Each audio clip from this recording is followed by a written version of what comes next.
It doesn't matter what your personal circumstances are. There's always something that isn't right near you, isn't correct, isn't laid out properly, that you could just fix if you wanted to. There's no shortage of opportunities to do that. You can do that in your own mind. You can do that in your own room. You can do that in your own household, in your local community. And maybe if you get good at doing it at all those levels, then you can start to look beyond that.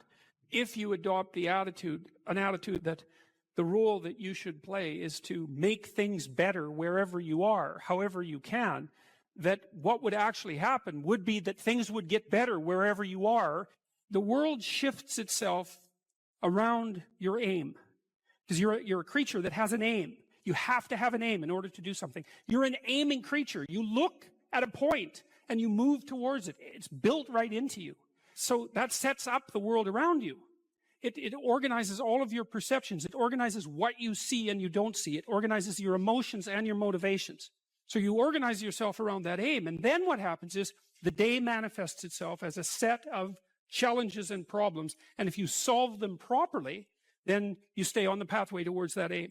And you can concentrate on the day. And so that way you get to have your cake and eat it too, because you can point into the distance, the far distance, and you can live in the day. And it seems to me that that makes every moment of the day supercharged with meaning, because if everything that you're doing every day is related to the highest possible aim that you can conceptualize, well, that's the very definition of the meaning that would sustain you in your life. An uphill trajectory is actually even better than being somewhere good, as far as I'm concerned, because one of the things that really makes your life meaningful is the clear realization that you're headed somewhere better than you are now. And then it's even better if you also understand that there's a direct causal relationship between the things that you're doing and the steepness of that incline. There's two modes of being in the world, right? There's one where you adopt the responsibility for living properly, for being properly, and you make the sacrifices necessary for doing that, and then everything will flourish properly. And the other one is a pathway of resentment and bitterness and rejection and genocide. If you make your life 0.1% better a week, man, in 2 or 3 years, you're in such a better place than you were that it isn't even like the same domain. And if you keep that up for 10 years or 20 years, especially if you're young and you start early, you start to straighten yourself out and fix the things that you can fix. You can transform your lives in ways that are completely unimaginable. And God only knows what the upper limit of that is in terms of human possibility. What you're actually made of, what you're made of is what you encounter when you voluntarily encounter the unknown. And so the more you voluntarily encounter the unknown, the more you get made of. And the more you get made of, the more there is to you. And then the more you're good at encountering the unknown and restructuring order and calling forth proper order out of the potential of being. And God, you got to think, why wouldn't you do that since you can do that? The fact that you're fragile is actually a precondition for your heroism, because if you weren't fragile, then there'd be nothing heroic about doing something difficult, right? Because if you couldn't be hurt or damaged or defeated or end up in failure, then where's the moral courage in the endeavor? It has to be that the fragility is built into the courage. People denigrate the opportunities that are right in front of them. And there's no reason to do that, because what's right in front of you is the majesty of being. That's what's right in front of you. It's inexhaustibly complex and full of potential, and there's no reason to assume that wherever you happen to be isn't as good a starting place as anywhere else. Well, I know some people have terrible, terrible lives. They're in situations that are absolutely unbearable. But I also do know that even situations like that can be made a hell of a lot worse by the worst kind of attitude. That's for sure. Final rule. It's called pet a cat when you encounter one on the street. And it's the most personal chapter in the book. It's a lot about my daughter. And my daughter was very ill when she was a kid, but particularly when she was a teenager. She had a very terrible time of it. She had juvenile rheumatoid arthritis, and when she was between the ages of 14 and 16, it first destroyed her hip, which had to be replaced, and then it destroyed the ankle on her other leg, which had to be replaced. And she walked around for 2 years on broken legs, and she was taking massive doses of opiates and could hardly stay awake. And she had this advanced autoimmune disease, which produced all sorts of other symptoms that were just as bad as the joint degeneration, but which are harder to describe. And so it's just bloody brutal. You know, and as a test of your faith, there's almost nothing that's more direct than a serious illness inflicted upon an innocent child, right? And so the chapter's a meditation on that, and also on, well, what to do in a situation like that, because everyone is going to have a situation like that in some sense, you know, because you'll be faced with illness in the people that you love and in crisis. And so it's a practical guide to coping with those sorts of things. Like, and one of the things you do when you're overwhelmed by crisis is you shorten your time frame. You know, it's like you can't think about next month. Maybe you can't even bloody well think about next week, or maybe not even tomorrow. You know, because now is just so overwhelming that that's all there is. It's like, and that's what you do. You cut your time frame back until you can cope with it. And if it's not the next week that you see how to get through, then it's the next day. And if it's not the next day, then it's the next hour. And if it's not the next hour, then it's the next minute. You know, let's say I was dealing with a client, and maybe that was somebody who, say a man, 35 years old, he still lived at home, so he was too dependent. His room is a complete bloody catastrophe. And, you know, he's living like a bratty 13-year-old, and that gets pretty ugly by the time you're 35. You know, and he knew it, and I'm sure his mother knew it, although obviously she put up with it, which was probably her mistake, at least in part. But maybe we decide, well, you know, let's start by cleaning your room. And so as a cognitive behavioral psychologist, you engage in a process called collaborative empiricism. And that's partly to solve the problem that you described is, well, how do we know we set the right goal? Well, we say, well, go try it. And just watch yourself like you don't know who you are, and come back next week and we'll see how you did. And maybe, I remember this one client, he came back and he said, you know, I went and got the vacuum cleaner from the closet, which is something I really never done, and I put that vacuum cleaner in the doorway of my bedroom, crossways, so it blocked the doorway, and then I just walked over it for a whole week. And look, he was completely nonplussed at his own intransigence, and look what he did, eh? He was so resentful and so angry that he, instead of vacuuming his damn bedroom like he planned, he just stuck the vacuum in his own way and then martyred himself over it every day for a week. It's like, okay then, we're starting to get somewhere with the whole you living at home thing here. And so, well, that was too high a goal for him. And you say, well, how do you know that? It's like, well, he didn't do it, did he? So then what you do practically is you say, well, how about you bring that vacuum cleaner into your room this week, and that's your whole assignment. And just watch what happens when you bring it in. Watch the fantasies that flicker in the back of your mind as you live out your resentment at your therapist, daring to make you bring that vacuum across the threshold of your bedroom. And so if people catch those fantasies, whew, that's quite the bloody night and quite the revelation to themselves, I can tell you, because you have to be one angry person to put a vacuum cleaner in your doorway and walk over it every day for a week. And so then we get somewhere. It's like, okay, now we're getting to the bottom of things, you know. But maybe the next week he'd come back, well, with the fantasies at hand and rather shocked as a consequence, but the vacuum cleaner was then in his room. And so he broke the threshold there, you know, and then maybe we'd have to, maybe all he could do was sort out a drawer or half a drawer, something like that. So what you do is, you know, you pick a target that you think is probably reasonable, and you can negotiate that with yourself. There's this old story in King Arthur where the knights go off to look for the Holy Grail, which is either the cup that Christ drank out of at the Last Supper, or the cup into which the blood that gushed from his side was poured when he was crucified. The stories vary, but it's basically a holy object, like the phoenix in some sense, that's a representation of transformation. So it's an ideal. And so King Arthur's knights, who sit at a round table because they're all roughly equal, go off to find the most valuable thing. And where do you look for the most valuable thing when you don't know where it is? Well, each of the knights looks at the forest surrounding the castle and enters the forest at the point that looks darkest to him. And that's a good thing to understand, because the gateway to wisdom and the gateway to the development of personality, which is exactly the same thing, is precisely through the portal that you do not want to climb through. And the reason for that's actually quite technical. This is a Jungian presupposition too, is that, well, there's a bunch of things about you that are underdeveloped, and a lot of those things are because there's things you've avoided looking at because you don't want to look at them, and there's parts of you you've avoided developing because it's hard for you to develop those parts. And so it's by virtual necessity that what you need is where you don't want to look, because that's where you've kept it. And so, and that's why there's, you know, an idiosyncratic element of it for everyone. Your particular place of enlightenment and terror is not going to be the same as yours, except that they're both places of enlightenment and terror. So they're equivalent at one level of analysis and different at another. So anyways, back to fiction and what it does. It distills truth, and it produces characters that are composites.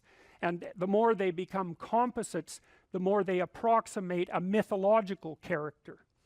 And so they become more and more universally true and more approximating religious deities. But the problem with that is they become more and more distant from individual experience. And so with literature, there's this very tight line where you need to make the character more than merely human, but not so much of a god that, you know, one of the things that happened to Superman in the 1980s, Superman started out, he's got a heavenly set of parents, by the way, and an earthly set of parents, and he's an orphan like Harry Potter. Very common theme is that when Superman first emerged, he could only jump over buildings, you know, and maybe he could stop a locomotive. But by the time the 1980s rolled around, like, he could juggle planets and, you know, swallow hydrogen bombs, and, you know, he could do anything. Well, people stopped buying the Superman comics because how interesting is that? It's like something horrible happens and Superman deals with it. And something else horrible happens and Superman deals with it. And it's like, that's dull. He turned into such an archetype. He was basically the omniscient, omnipresent, omnipotent God. And that's no fun. It's like God wins, and then God wins again, and then again God wins, and, you know. So then they had to weaken him in different ways with kryptonite, you know. So green kryptonite kind of made him sick, and red kryptonite, I think, kind of mutated him, if I remember correctly. And anyways, they had to introduce flaws into his character so that there could be some damn plot. And that's something to think about, you know. There's a deep existential lesson in that your being is limited and flawed and fragile. You're like the genie, which is genius in the little tiny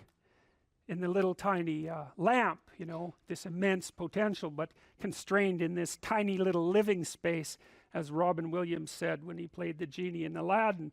But the fact that you have limitations means that the plot of your life is the overcoming of those limitations, and that if you didn't have limitations, well, there wouldn't be a plot, and maybe there would be no life. And so that's part of the reason why perhaps you have to accept the fact that you're flawed and insufficient, and live with it and consider it a precondition for being.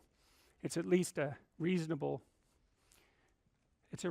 idea. So anyways, one of the main characters is the country, the known, the explored territory. We went over that a bit, and it always has two elements. I mean, your country is your greatest friend and your worst enemy, you know, because it squashes you into conformity and demands that you act in a certain manner, and reduces your individuality to that element that's tolerated by everyone else, and it constrains your potential in a single direction. And so it's really tyrannical, but at the same time it provides you with a place to be and all of the benefits that have accrued as a result of the actions of your ancestors and all the other people that you're associated with. So there's the good tyrant, or the bad tyrant, and the good king, and those are archetypal figures, and that's because they're always true, and they're always true simultaneously, you know, which is partly why I object to the notion of the patriarchy, because it's a it's the what do you call that? It's the apprehension of a mythological trope, which is that of the evil tyrant, without any appreciation for the fact that the archetype actually has two parts, and the other part is the wise king. And you can tell an evil tyrant story about culture, no problem, but it's one-sided, and that's very dangerous, because you don't want to forget all the good things that you have while you're criticizing all the ways that things are in error. That's a lack of gratitude, and it's a lack of wisdom, and it's founded in resentment, and it's very dangerous, both personally and socially. I told you that Captain Hook is a tyrant because he's got this crocodile chasing him, and the crocodile has a clock in its stomach, and that's death. It's like, obviously, right? Tick, tick, tick, tick. And it's a crocodile, and it's under the water, and it's already got a taste of him, so he's being chased around by death, and that makes him terrified and resentful and cruel and bitter, and so he's a tyrant. And he wants to wreak havoc everywhere. And then Peter Pan, of course, looks at Captain Hook and thinks, why the hell should I grow up and to be a tyrant and sacrifice all the potential of childhood? And the answer to that is, the potential sacrifices itself if you don't utilize it as you mature, and you just end up a 40-year-old lost boy, which is a horrifying thing to behold. It's almost as if you're the corpse of a child, the living corpse of a child, because who the hell wants a 6-year-old, 40-year-old? You're a little on the stale side by that point, and not the world's happiest individual. So, your potential is going to disappear because you age anyways, and so you might as well shape that potential in a particular direction and at least become something, no matter how limited, rather than nothing. So, Peter Pan, that's a great story. It's a great mythological story. So let's talk about tyrants. Well, not only are they mythological figures, but they exist, and they tend to be deified. I mean, Stalin was, for all intents and purposes, God the Father in Soviet Russia, although he was pretty much only the worst elements of Old Testament God, who was, constantly smiting people and wiping out populations and doing all sorts of things that seemed to be quite nasty. But nonetheless, people worshipped him in many ways, and he's a representation of just exactly what goes wrong when things really go wrong, when people stop paying attention and when they all lie. Because one of the things that characterized the communist state was that no one ever got to say anything they actually believed, ever. And that was partly because 1 out of 3 people was an informer, which meant if you had a family of 6 people, 2 of them were informing on the government about you, and that included your own children. And if you were an informer, you were often amply rewarded by the state, so that if you lived in an overcrowded apartment building with 3 families in the same flat, and you informed on, the woman down the hall that you didn't like, she got shipped off to the old concentration camp, and you got her apartment. And so that was a lovely society, and it only killed about 30 million people between 1919 and 1959. So that's what happens when the archetypal structure gets tilted badly, when people forget that they have a responsibility to fulfill as citizens, as awake citizens who are capable of stating the truth, and the archetype shifts, so there's nothing left of the great father except the tyrant. And let's not have that happen. I mean, the one on the right is really interesting, because consciously or unconsciously, there's Stalin surrounded by what is, for all intents and purposes, fire. He looks like Maleficent in Sleeping Beauty when she shows up at Aurora's christening. She puts her arms up in the air and green fire surrounds her. It's like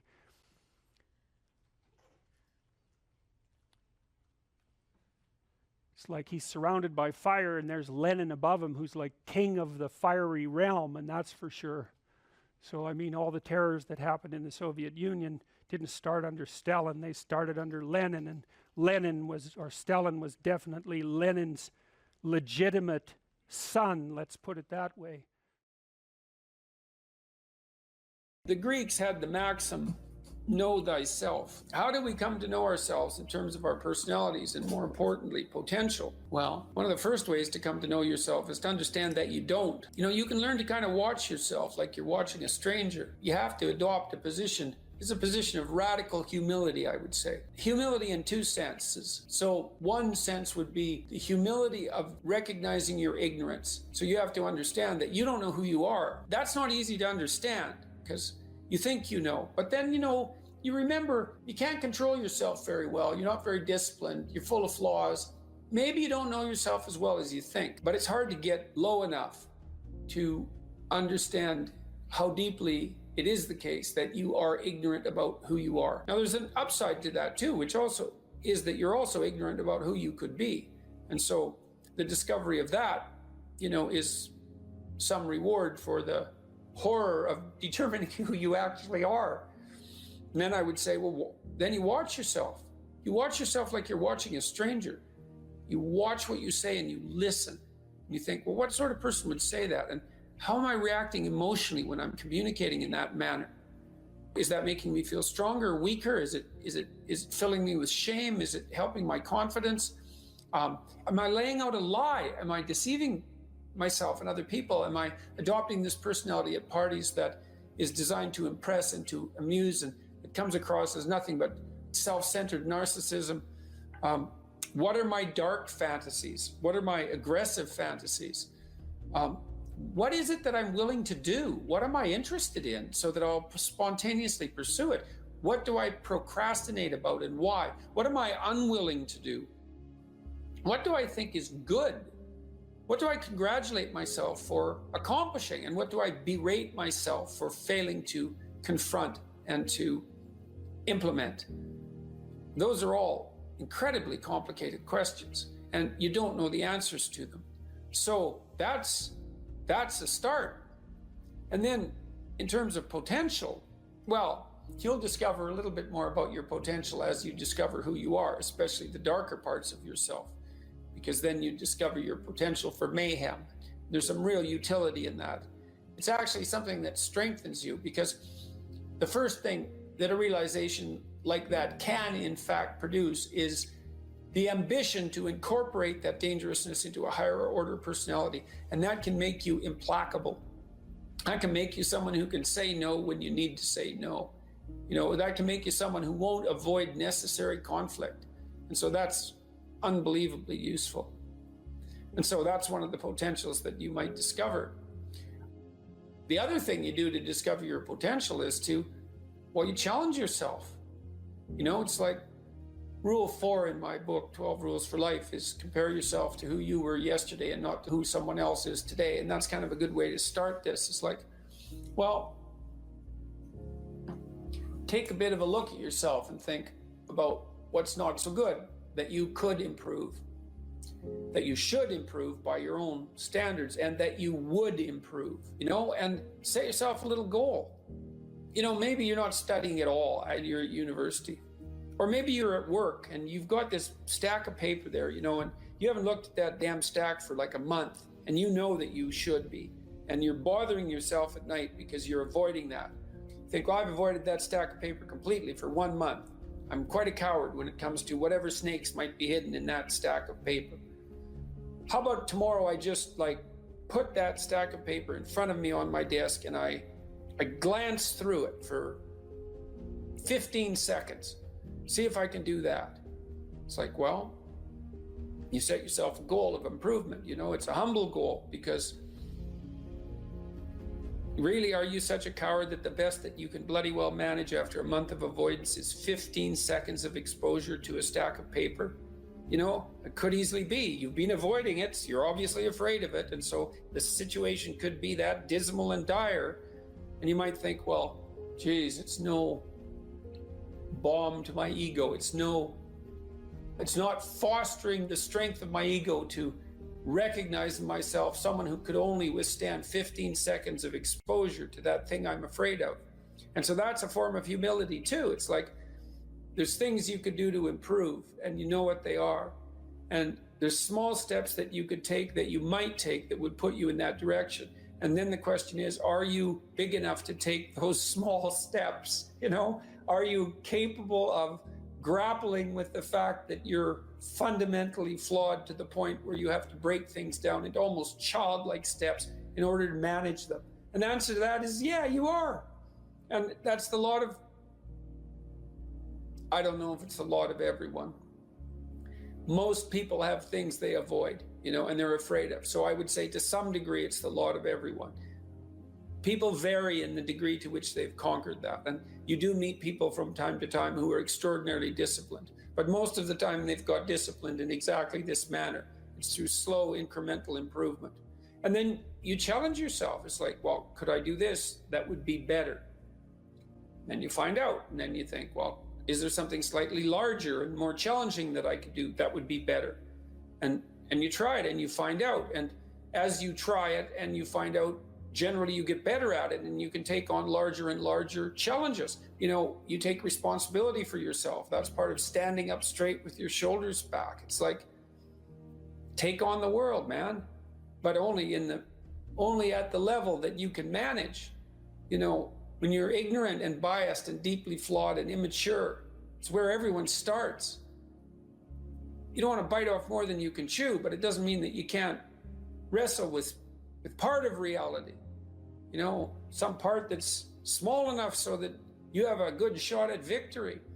And to put yourself together, this first steps towards that is to allow yourself to be a fool, right? It's because you don't know what you're doing. You have to admit that. And there's going to be a loss of ego or destruction of ego, arrogant ego that necessarily accompanies that. But you need the loss of that arrogant ego because it's precisely what's interfering with your movement forward. It's part of the adversarial process, mythologically speaking, that stops moral progress. You're too proud of who you think you are to notice what you're like so that you could change properly. You don't want to sacrifice that part of yourself. It's probably associated with some delusion that helps you maintain a positive, although very fragile self-image, in the absence of genuine effort. It's not to be recommended. You know yourself by watching and paying attention. It's watching like you're a snake. A snake watches like cold-bloodedly with no emotional reaction, just to see what's there. It doesn't allow, symbolically speaking, doesn't allow what is wanted or desired to interfere with what is observed. So you watch yourself like that, as if you don't know who you are. Well, that's the beginning. And then you challenge yourself continually to see how far past yesterday you can push today and tomorrow, and to continually experiment with expanding the domains not only of your competence, but of your ability to increase that competence. And the upper limit to that is proportional to the moral effort that you put into it. The more that's guided by the highest of all possible visions, right? The alliance with the highest of all possible conceivable good. And the more it's accompanied by truth in speech and action, the more you will develop your potential. And you also, I suppose, have to be willing to undertake that as an adventure, because it's a hell of a thing to bear that kind of responsibility. It takes a person out of the ordinary. It takes them out of themselves. And there's an alienation and an isolation that goes along with that, and a great sorrow, all of that together. But there's deep meaning to be had in it, and there isn't anything better that you can do. So that's the answer to that question.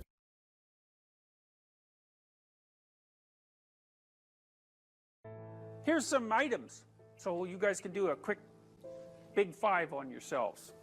And I'll tell you the upside and downside of it. So, if you're orderly, you follow a schedule.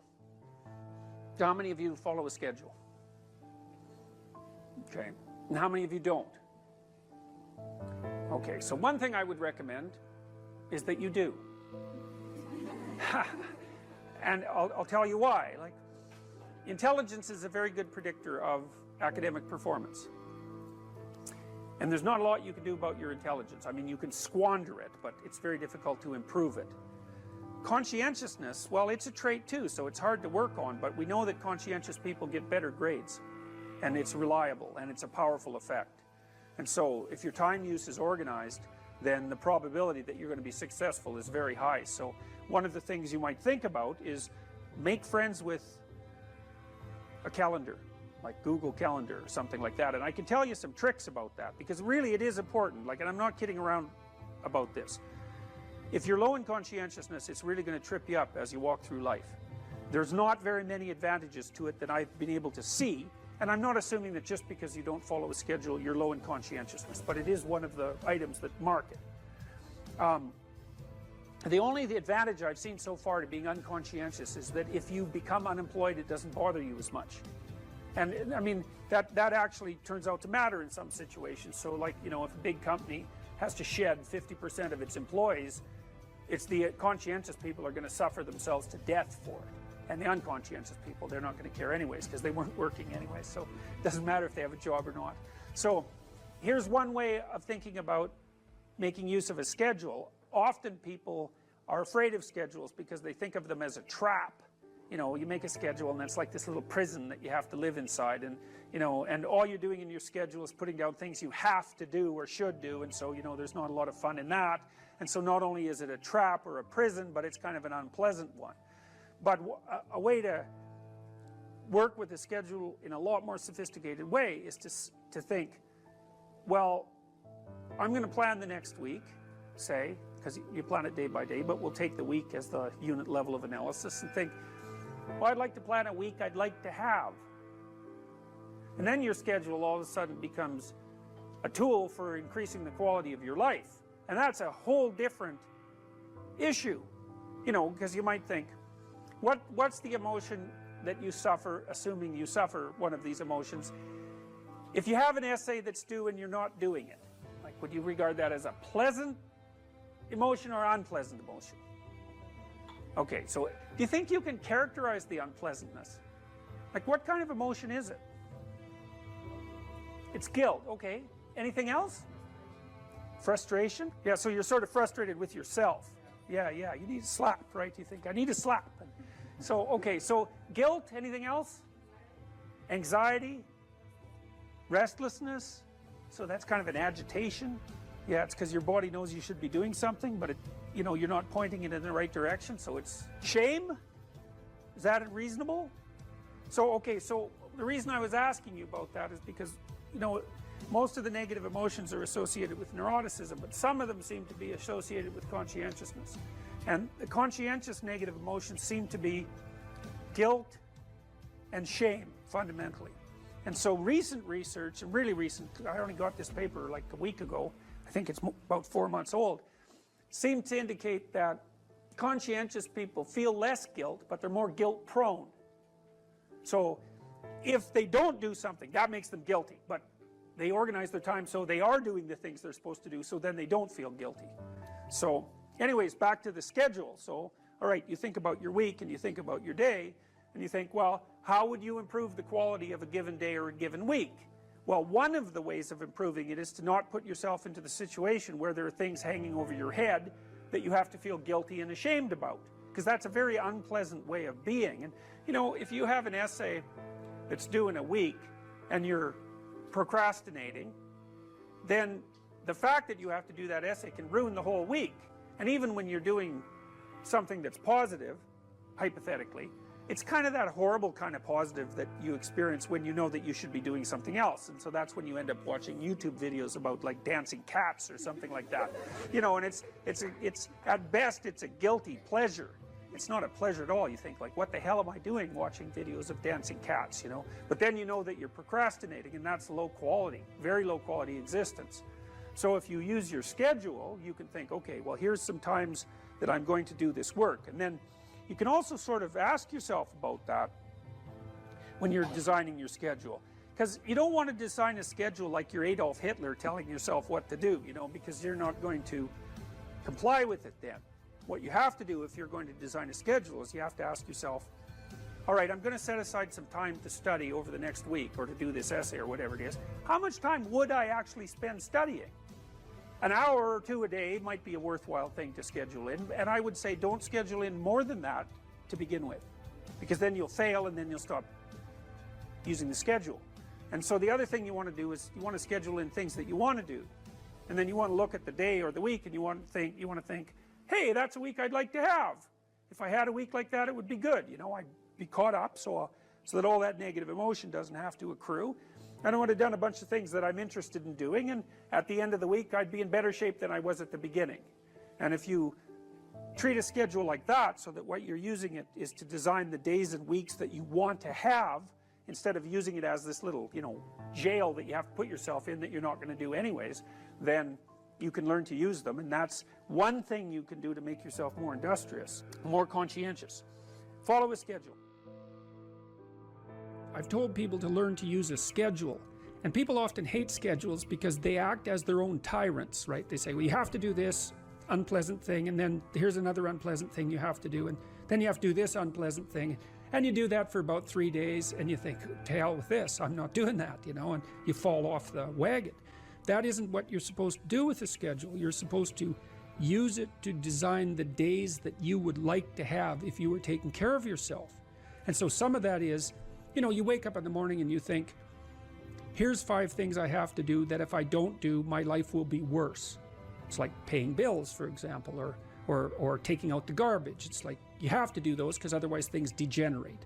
So you got to put some of those in the schedule, because otherwise tomorrow is worse than today, and that's a bad trajectory. But you also want to build in things, you know, you've got to act in some sense like you're dealing with a relatively recalcitrant 9-year-old. It's like, so, well, here's some things you have to do, but here's some things that if you do, you could reward yourself with. And if you get the balance there between obligation and reward right, then you'll find that you're motivated to do the things. And that's what you want to do. You want to do that so it's sustainable across days and weeks and months. And so you got to treat yourself like a good boss would treat a valued employee, and not like a tyrant would treat a slave, because the slave will rebel. And, you know, people say, well, I don't follow through on my plans. It's like, well, A, they're probably not very well formulated, and maybe you're doing them because of an external moral obligation or something. They're not really your plans, right? And B, you're acting like a tyrant and a slave, and that's a bad relationship to have with yourself. Treat other people as you would like to be treated. It works both ways. You also treat yourself like you treat other people properly. So that's a necessary thing, and often people don't do that. But the scheduling is really important.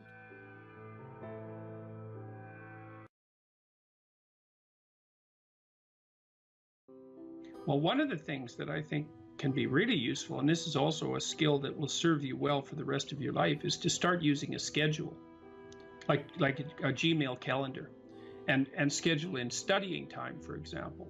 Now, so I've got some thoughts about using a schedule. People often don't like schedules because it's like developing your own tyrant. You know, it's, okay, well, here's a whole bunch of things I have to do tomorrow. That's my schedule, and I better stick with it, or I'm a bad person, I'm a failure. And that's not the right way to go about it, the scheduling. What you want to do with the schedule is design the day that you would like to have. Now, some of that's going to involve responsibilities that you have to live up to, or your life will get worse, right? So, but I would say, if you're trying to start learning how to manage your school stress, is like, schedule in 10 minutes of homework. Maybe before you go to school in the morning, if you can get up. You probably can't, because teenagers have a hard time getting up in the morning. But start with 10 minutes. See if you can train yourself to sit down for 10 minutes after dinner, some regular time, and do 10 minutes of homework. And that's it. Put that in there as a goal. And then maybe if you've done your 10 minutes of homework, you can schedule in, I don't know, 15 minutes of playing a video game if you want, some sort of reward. But start figuring out how to organize your day so that you get to do the things that you want to do, and you do some of the things that you have to do in a manner that you think you could actually do, in a manner that would be sustainable across time. And that, like, the part of your brain that makes you anxious is really unhappy if you don't have a plan. And so one of the fastest ways to start to deal with too much negative emotion, too much stress-related negative emotion, is to make a plan and to make it concrete. And so I would say, and a schedule is an unbelievably useful way of doing that. And you think, in my mind, well, in your mind, well, why am I filling out this calendar for the week? Well, so I know what I'm doing, so that I'm not anxious, so that I'm doing things I want to do, so I have something to look forward to. and so that I'm doing things that I have to do so that my life doesn't go spiral downhill and make me more miserable and resentful and bitter. And so you can start to use a schedule as your friend, and like that'll take a year of practice to get good at. So if it doesn't work well in the first week, don't give up. Just keep doing it until you get yourself disciplined and are able to stick more and more to your plans. And that will help you so much in your life, you just can't believe it. So what you want to do is chop up that overwhelming infinity into a set of manageable tasks. Mm-hmm. And you want to think, well, you know, some of those tasks might be like, well, maybe you could put some order into your room. You know, or maybe you could make your room a little bit more beautiful. Or maybe you could think of one thing around the house that you could do that would actually be helpful. And you're doing that to improve your life. That's the point. You're not doing it because someone's shaking a stick at you and telling you that this is what you have to do if you're going to be a good person. That's not the point. And you also, with your schedule, you think, well, I'm going to design this schedule for someone I like. And that person that I'm designing the schedule for that I like is going to be me. And so it isn't the schedule of a slave master to a slave. It's a negotiated schedule that you arrange with yourself so that you can have a decent life. But it's a very powerful tool to have a calendar at your disposal. And if you can learn to use that young, just put a few things in it. Put in your classes, put in a few assignments, put in some things that you might want to do. Just start stupidly and badly, and you'll get good at it and assume you'll get good at it over about a year, and that'll change your life. Like if you learn to listen to people, if you decide that you're not going to say things that you know to be untrue, and if you learn how to schedule your time, your life will change for the better so much that you won't believe it, and that will keep happening more and more and more and more as you get older. So it's a great thing to start practicing if you could start practicing that when you're a teenager, and you get that under control by the time you're 18, you'll be absolutely deadly. You'll be so far ahead of other people who don't do any of that you won't believe it, and you'll just continue to accrue benefits as a consequence. Well, the thing is that, or one of the things is that, you know, you are going to be putting up with other people's problems and troubles for the rest of your life. And what you want to do is live your life in a manner that makes all of that tolerable. And so I would say, with the scheduling and with the attempt to speak honestly, and with the development of goals that are valuable to you, you're going to be occupied enough with your own life and see enough of the quality of that life so that you'll be able to tolerate a fair bit of noise and stress coming at you from other directions. And I would also say that the more that you put yourself together in the manner that we've already discussed, the better other people will treat you, and the less unnecessary suffering and distress that you're going to encounter. And I would say, and I'll close with this, I would say to your viewers, don't underestimate the utility of getting your act together. Another thing you can do is, and this is like deciding that you're going to stop saying things that you know not to be true. The other thing is, you could decide to stop doing things that you notice make you weak. And it's a game that you're playing with yourself. It's like you're out with your friends, you do something maybe because you think it'll make you popular, and you notice that makes you feel kind of subordinate and weak, and think, aha, I shouldn't do that again. I don't know exactly what it is that I did wrong, but it made me feel weak. It made me feel like I was coming apart at the seams. It's not the thing I should repeat. So you try to do things that make you stronger. You try to say things that make your speech more true and accurate. You try to aim at things that you think are worth attaining, and you get yourself disciplined and in order, and that will do. There's nothing else you can do in your life that will be of more benefit to you and to other people simultaneously. And if you could start that when you're a kid, man, I tell you, you'll be so far ahead. You'll be so far ahead by the time you're 18 or 19 that it'll be like you're in a different universe.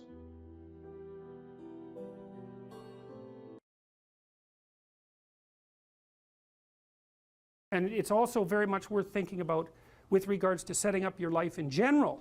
It's like, if you concentrate solely on your career, you can get a long way in your career. And I would say that that's a strategy that a minority of men preferentially do. That's all they do. They work like 70, 80 hours a week. They go flat out on their career. They're staking everything on the small probability of exceptional status in a narrow domain. But it's hard on them. They don't have a life. It's very difficult for them to have a family. They don't know how to take any leisure activity. Like, they get very one-dimensional. Now, it may be that that unidimensionality is the price you have to pay to be exceptional at one thing, right? Because if you're going to be something like a genius level mathematician and you want to do that for, or a scientist say, it's like you're in your lab all the time, you're working 70 hours a week or 80 hours a week, you're smart, you're dedicated, you're unidimensional, and that's how you get to beat all the other people who are doing that. It's the only way. But the problem is you don't get a life. Now, if you love being a scientist and you have that kind of focus of mind, well, first of all, you're a rare person, and second, you're going to pay for it. But fine, more power to you. But it's a risky business to do that. You sacrifice a lot for it. You know, and I would say most often, if you're speaking about having a healthy life, that isn't what you do. You spread yourself out more. So, you know, you have a family, you have some things that you do outside of work that are meaningful to you and useful. You have a network of friends. Well, those 3 things alone, or 4 things alone, are plenty to keep you well oriented. And then if one of those things collapses, you know, everything doesn't go. Now, the price you pay for that is the more you strive to optimize that balance, the less likely you are to be fantastically successful at any single one of them. But you might have a very, you know, if you consider your life as a whole, that might be a winning strategy. One of the things Carl Jung said, I really liked this. He thought that men went after perfection and women went after wholeness. So they're different value, they're different, there's something different at the top of the value hierarchy. So perfection would be stake it all on one thing and look for radical success. Not that all men do that, because they don't, but we're talking about extremes, at least with regards to the men that do that. The wholeness idea is more like, well, it's like I want one thing in my life to be 150%, or I want 5 things in my life to be 80%. Well, there's a lot more richness in a life where you have 5 things operating at 80%, but you're not operating at any of them at 150%.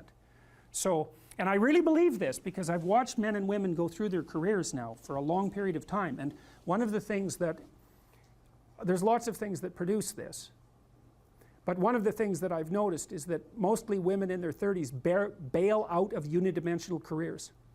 They won't do them. They won't put in the 80 hours a week that they would have to put in order to dominate that particular area. And it isn't, the reason that they won't do it is because they decide it's not worth it. And no wonder, because why would that be worth it? You have to ask yourself that. It's like, well, you want to be an outstanding scientist. It's like, okay, really, that's what you want, because that means that's what you do. Because you're competing with other people, you know, they're smart, they're hardworking, and if you want to be at the top, you have to be smarter and work harder than any of them. And working hard means working long hours. I mean, it also means working diligently, but in the final analysis, it's also an additive issue. If I'm smart and hardworking and I can crank out for 70 hours a week, and you do it for 30, it's like, in 2 years, I'm so far ahead of you, you will never ever catch up. So, anyways. And I think partly, maybe part of the reason too that women are oriented that way more than men, I think there's 2 reasons. One is socioeconomic status does not make women more attractive on the mating market, but it does make men more attractive. And the second is women's time frame is compressed, right? Because guys can always say, well, I'll have kids later, and they can say that till they're like 80. Whereas women, it's like, no way, man, you got to get it together by the time you're, let's say 40, but really probably by 35, but definitely by 40, because otherwise it ain't happening. And that's bloody dreadful. Like, the most unhappy people you ever see, no. No. One of the common routes to extreme unhappiness is to want children and not have them. I wouldn't recommend that. You know, you see couples who are in their 30s. 1 couple in 3 over the age of 30 has fertility problems. That's defined as inability to conceive after 1 year of trying. 1 in 3.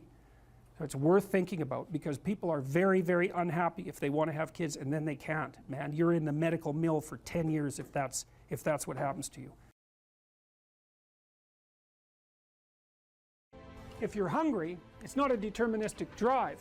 It's a subpersonality that has a goal, and then it has a bunch of action patterns that are going to work in reference to that goal. It has a bunch of perceptions that suit that goal, and it organizes your emotional responses around that goal. And so to think about it as a personality is it's a much more intelligent way to look at it. One other thing about Skinner's rats, you know, Skinner could get rats to do almost everything, and he would reward them with food. And so he had a simple rat model, but his rats were starved down to 75% of their normal body weight. So not only were they not social, gregarious rats like rats are, because they were isolated, they were genetically altered from wild rats, but they also weren't as complex as a real rat because they were starving. And so, but you know, a starving rat is a pretty good model of a rat, and a rat is a pretty good model of a person. But a lot of our models of simple behavioral learning were based on starving, isolated rats. So, anyways, how to think about motivation? We'll think about it from the hypothalamic perspective. So we could say one thing that motivation does is set goals. And we could say that emotions track progress towards goals. And I'm going to use that schema even though it's not exactly right. So you say, well, motivation determines where you're going to aim. So if you're hungry, you're going to aim at something to eat. And then that will organize your perceptions so that you zero out everything that isn't relevant to that task, which is almost everything. You concentrate on those few things that are going to facilitate your movement forward. When you encounter those things, that produces positive emotion as you move through the world towards your goal, and you see that things are laying themselves out that facilitate your movement forward. Those things cause positive emotion. And if you encounter anything that gets in the way, then that produces negative emotion, and it can be like threat, because you're not supposed to encounter something that gets in the way. It can be anger, so that you move it away. It can be frustration, disappointment, grief. Those would, if you had a response that serious to an obstacle, it would probably punish the little motivated frame right out of existence. You know, so you walk downstairs and, I don't know, the contracting company has set a wrecking ball through your kitchen. It's like, that's going to be disappointing. You're not going to keep eating the peanut butter sandwich in the rubble. That little frame is going to get punished out of existence, and some new goal is going to pop up in its stead. And you know, one of the things we're going to try to sort out is how do you decide when you've encountered an obstacle that's so big that you should just quit and go do something else? Because that's not obvious. You know, and you can get into counterproductive persistence pretty easily. So we don't know how people solve that problem. It's a really complicated one. So anyways, we're going to work on that scenario. Your hypothalamus pops up micro goals that are directly relevant to biological survival. That produces a frame of reference. So it's not a goal, it's not a drive, and it's not a collection of behaviors. It's a little personality. And the personality has a viewpoint, it has thoughts that go along with it. It has perceptions, it has action tendencies, all of that. You can see this in addiction, most particularly. So one of the things that you find often with people who are alcoholic is they lie all the time. And that's because when they've built a little alcohol-dependent personality inside of themselves, or a big one, maybe it's 90% of their personality, and one of the things that consists of is all the rationalizations that they've used over the years to justify their addiction to themselves and to other people. And so the addiction has a personality, you know, and so when the person is off, or maybe they're addicted to meth or something like that, where, you know, the addiction is more, it's more short-term powerful, than I would say, than an alcohol addiction. They'll say anything, and the words are just tools used to get towards the goal. And if they happen to be deceptive, whatever, it doesn't matter. They're just practical tools to get towards the goal. And then when you get towards the goal and you take a nice shot of meth or something like that, you reinforce all those rationales that you used to get the drug, and then the next time you're even a better deceiver and liar. So, okay, so we're going to say motivations, one way of thinking about it is they set goals, but it's not the right way of thinking about it. They produce a whole framework of interpretation. And so we're going to think about that framework of interpretation. And then emotions emerge inside of that. So that's it. So the world is framed, motivation set goals. You could say the world has to be framed. So motivation sets that frame. Goals, emotions, perceptions, and actions. And then actions track progress. So positive emotion says you're moving forward properly towards your goal. And if you encounter something you don't expect, you stop. That's anxiety. It's like, oh, we're not where we thought we were. And so we don't know what to do, so we should stop, because we don't know where we are or what we're doing. Stop, frozen. And then the more powerful negative emotions like pain, they might make you get out of there. So emotions, forward, stop, reverse. That's your emotions within that motivated frame. So, and that's another example of how your mind is embedded in your body. Your emotions are like they're offshoots of action tendencies. That's the right way to think about it, because action is everything fundamentally. So what are some basic motivations? Most of these are regulated by the hypothalamus, by the way, and that tells you just how important a control system it is. The other thing that's useful to know about the hypothalamus is that it has projections going up from it that are like tree trunks, and inhibitory projections coming down that are like grapevines. So you can kind of control your hypothalamus as long as it's not on too much, but if it's on in any serious way, it's like it wins. So partly what you do to stop yourself from falling under the dominion of your hypothalamus is to never ever be anywhere where its action is necessary, right? You don't want to go into a biker bar, because you might find yourself in a situation where panicked defensive aggression is immediately necessary. You probably don't want that. You don't want the panic, you don't want the terror, you don't want the frenzied fight, you don't want any of that. You don't want to have to run away in absolute panic. So you just don't go there. And a huge part of how we regulate our emotions is just by never going anywhere where we have to experience them. And so that has very little to do with internal inhibitory control and everything to do with staying where you belong. So, okay. So, basic motivations: hunger, thirst, pain. Pain is not regulated by the hypothalamus. That's a different circuit. Anger/aggression, thermoregulation, panic and escape, affiliation and care, sexual desire, exploration, play. And you can kind of break those in, into the classic Darwinian categories too, and say, well, there's a set of motivations that go along with self-maintenance. That'd be your survival. Ingestive and defensive. See, I've sort of coded them there. So the self-maintenance, there's an ingestive set of basic motivations that go with self-maintenance. You say that's hunger, thirst. There's a set of defensive motivations: pain, anger, thermoregulation, panic and escape. And then there's motivations that are associated with reproduction: affiliation, care, and sexual desire. And then I put exploration and play sort of outside of that. I would say because those two things serve both of these approximately equally.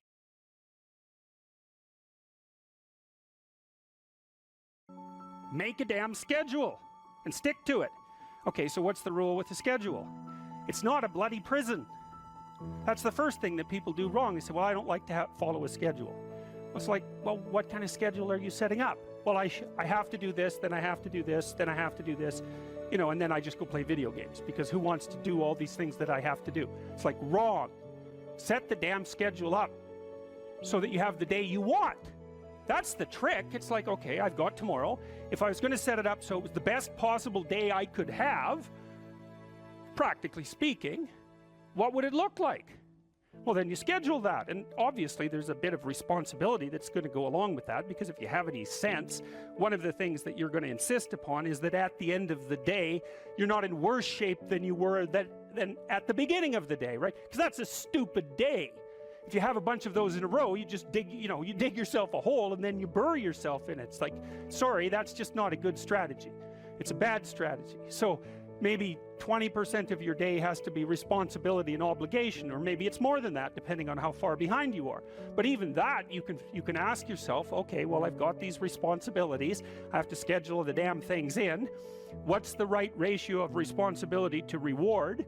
And you can ask yourself that, just like you'd negotiate with someone who is working for you. It's like, okay, you got to work tomorrow. Okay, so I want you to work tomorrow. And you might say, okay, well, what are you going to do for me that makes it likely that I'll work for you? Well, you could ask yourself that, you know. So maybe you do an hour of responsibility and then you play a video game for 15 minutes. I don't know, whatever turns your crank, man. But, you know, you have to negotiate with yourself and not tyrannize yourself. Like you're negotiating with someone that you care for, that you would like to be productive and have a good life. And that's how you make the schedule. It's like, and then you look at the day and you think, well, if I had that day, that'd be good. Great. You know, and you're useless and horrible, so you'll probably only hit it with about 70% accuracy, but that beats the hell out of 0. right? And if you hit it even with 50% accuracy, another rule is, well, aim for 51% the next week, or 50.5% for God's sake, or because you're going to hit that position where things start to loop back positively and spiral you upward. Plan a life you'd like to have.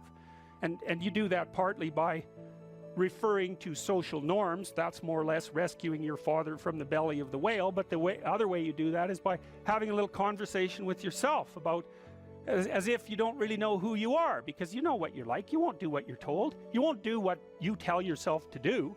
You must have noticed that. It's like you're a bad employee and a worse boss, and both of those work, for you. You don't know what you want to do, and then when you tell yourself what to do, you don't do it anyways. You should fire yourself and find someone else to beat. But my point is that you have to understand that you're not your own servant, so to speak. You're someone that you have to negotiate with, and you're someone that you want to present the opportunity of having a good life to. And that's hard for people because they don't like themselves very much. So, they're always like cracking the whip and then procrastinating, and cracking the whip and then procrastinating. And it's like, God, it's so boring and such a pathetic way of spending your time. And you know what that's like, because you probably waste like 6 hours a day. And I think we did an economic calculation about that a while back, right? Your time's probably worth $50 an hour, something like that. I mean, you're not getting paid that now, but you're young. And so this is investment time. And what you do now is going to multiply its effects in the future. So let's say it's $50 an hour, which is perfectly reasonable. So if you waste 6 hours a day, and you are, then you're wasting about $2,000 a week, or about $100,000 a year. So like, go ahead, but that's what it's costing you every hour. And you need to know what your damn time is worth. So let's say it's not $50, it's 30, whatever. Maybe it's 100, it's somewhere in that range. One of the things you should be asking yourself is, when you spend an hour, was that, well, would have I paid someone $50 to have had that hour? And if the answer is no, it's like, well, maybe you should do something else with your time. And it depends on whether or not you think that your time's worthwhile. But the funny thing about not assuming that is, if you assume your time isn't worthwhile, what happens is you don't just sit around sort of randomly in a state of responsibilityless bliss. What you do is you suffer existentially. So then I learned about Piaget, and Piaget had some very interesting ideas, and I think I've told you already what Piaget was up to. He wasn't a developmental psychologist. He didn't even regard himself as a psychologist. He wanted to reconcile science and religion. That's what he was doing through his entire bloody life, because it drove him crazy when he was an adolescent. And he didn't think that he would be able to survive unless he could bring those two things together. So he's working on the same problem. And so one of the things that Piaget, who was very prone to observation, he was an ethologist of human beings. That's a good way of thinking about it. An ethologist is a scientist who studies animals by watching their behavior rather than studying them under laboratory conditions. And he got very interested in the spontaneous emergence of morality in the play of children. And it was so smart, that idea that, when kids come together and unify themselves towards a particular goal, so in play, that a morality emerges out of that. And that morality, and I've mentioned this before, there's a morality in game 1, there's a morality in game 2, there's a morality in game 3. What's common across all those moralities is a meta-morality. And so the meta-morality emerges from the particular moralities that are embedded in particular cooperative situations. We could say cooperative and competitive situations. You can expand that out biologically to some degree to the idea of the dominance hierarchy, right? Every social animal, and even many animals who aren't social, are embedded in a dominance hierarchy. The dominance hierarchy has a structure, or we couldn't call it a dominance hierarchy. Dominance hierarchy A, B, C, D, E, thousands of them across thousands of years. You extract out from all of them what's central to all of them.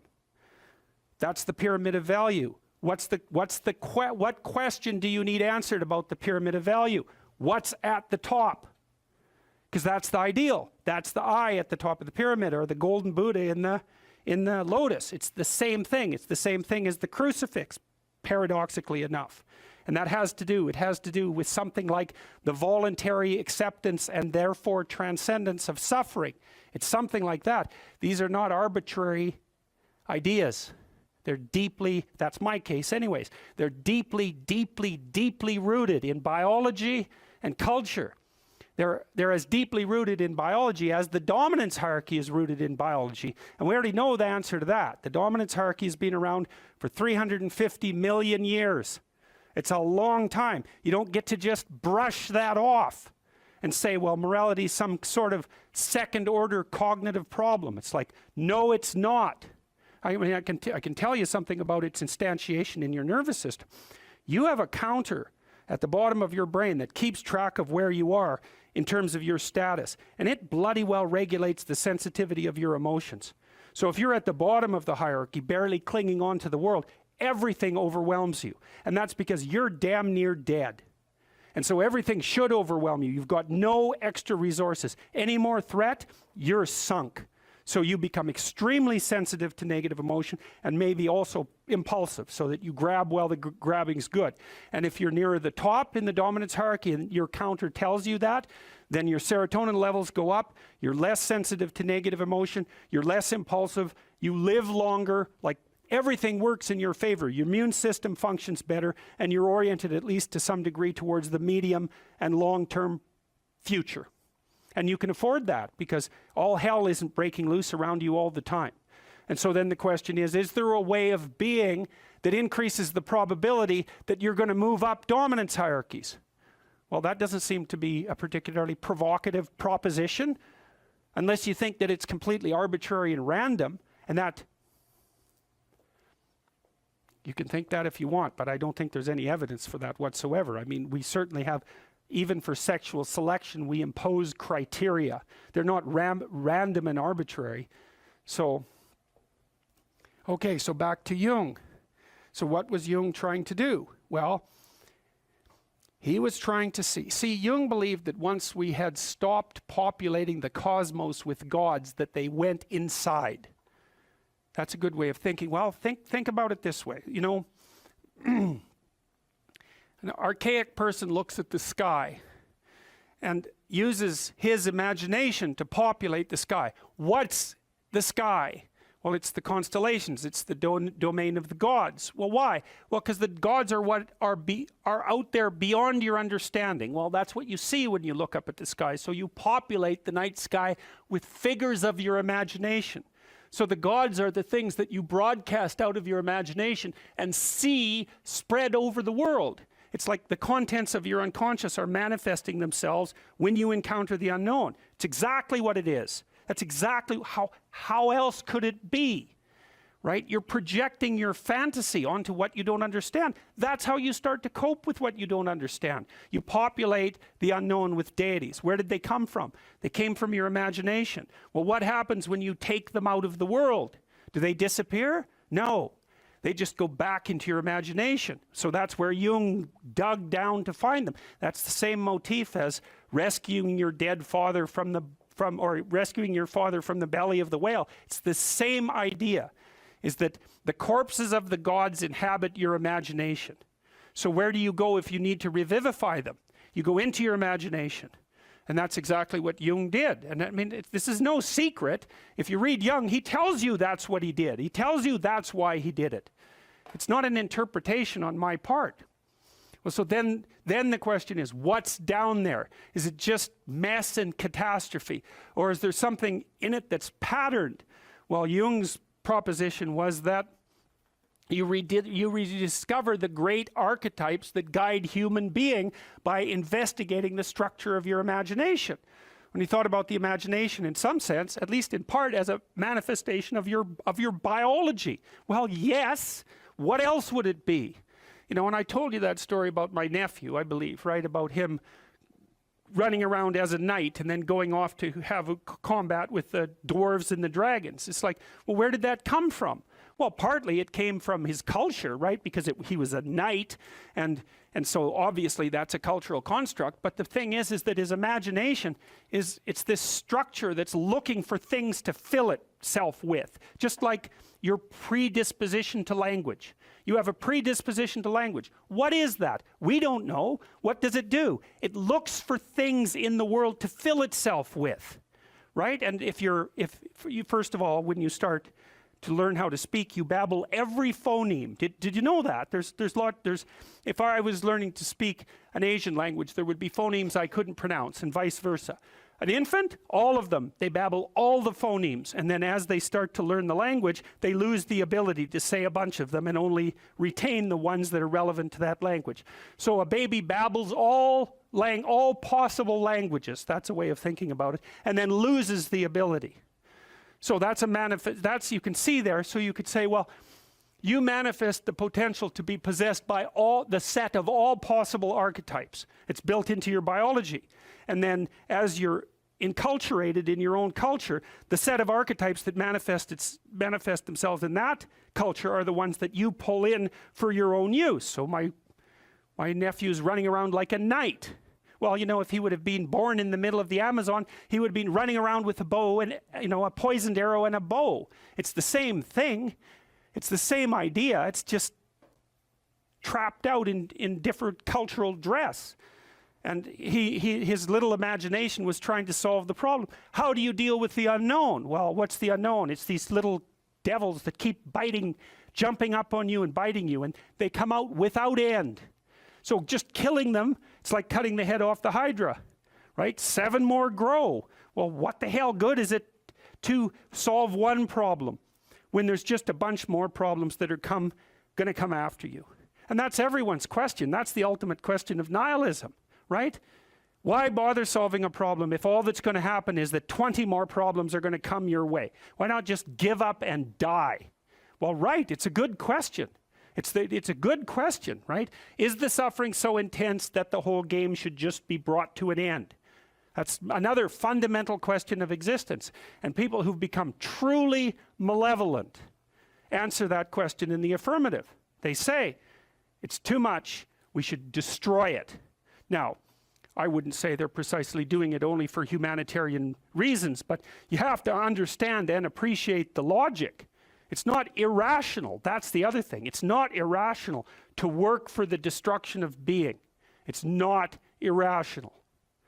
In fact, it might be the most rational thing you could come up with. Depends on your initial set of presuppositions. So, Jung, down into the belly of the beast, so to speak, to see what lurks in the imagination. He sees the birthplace of archetypal ideas. Well, what are archetypal ideas? They're patterns you could think about them as representations of patterns of adaptive behavior. And so then you might ask, well, where did they come from?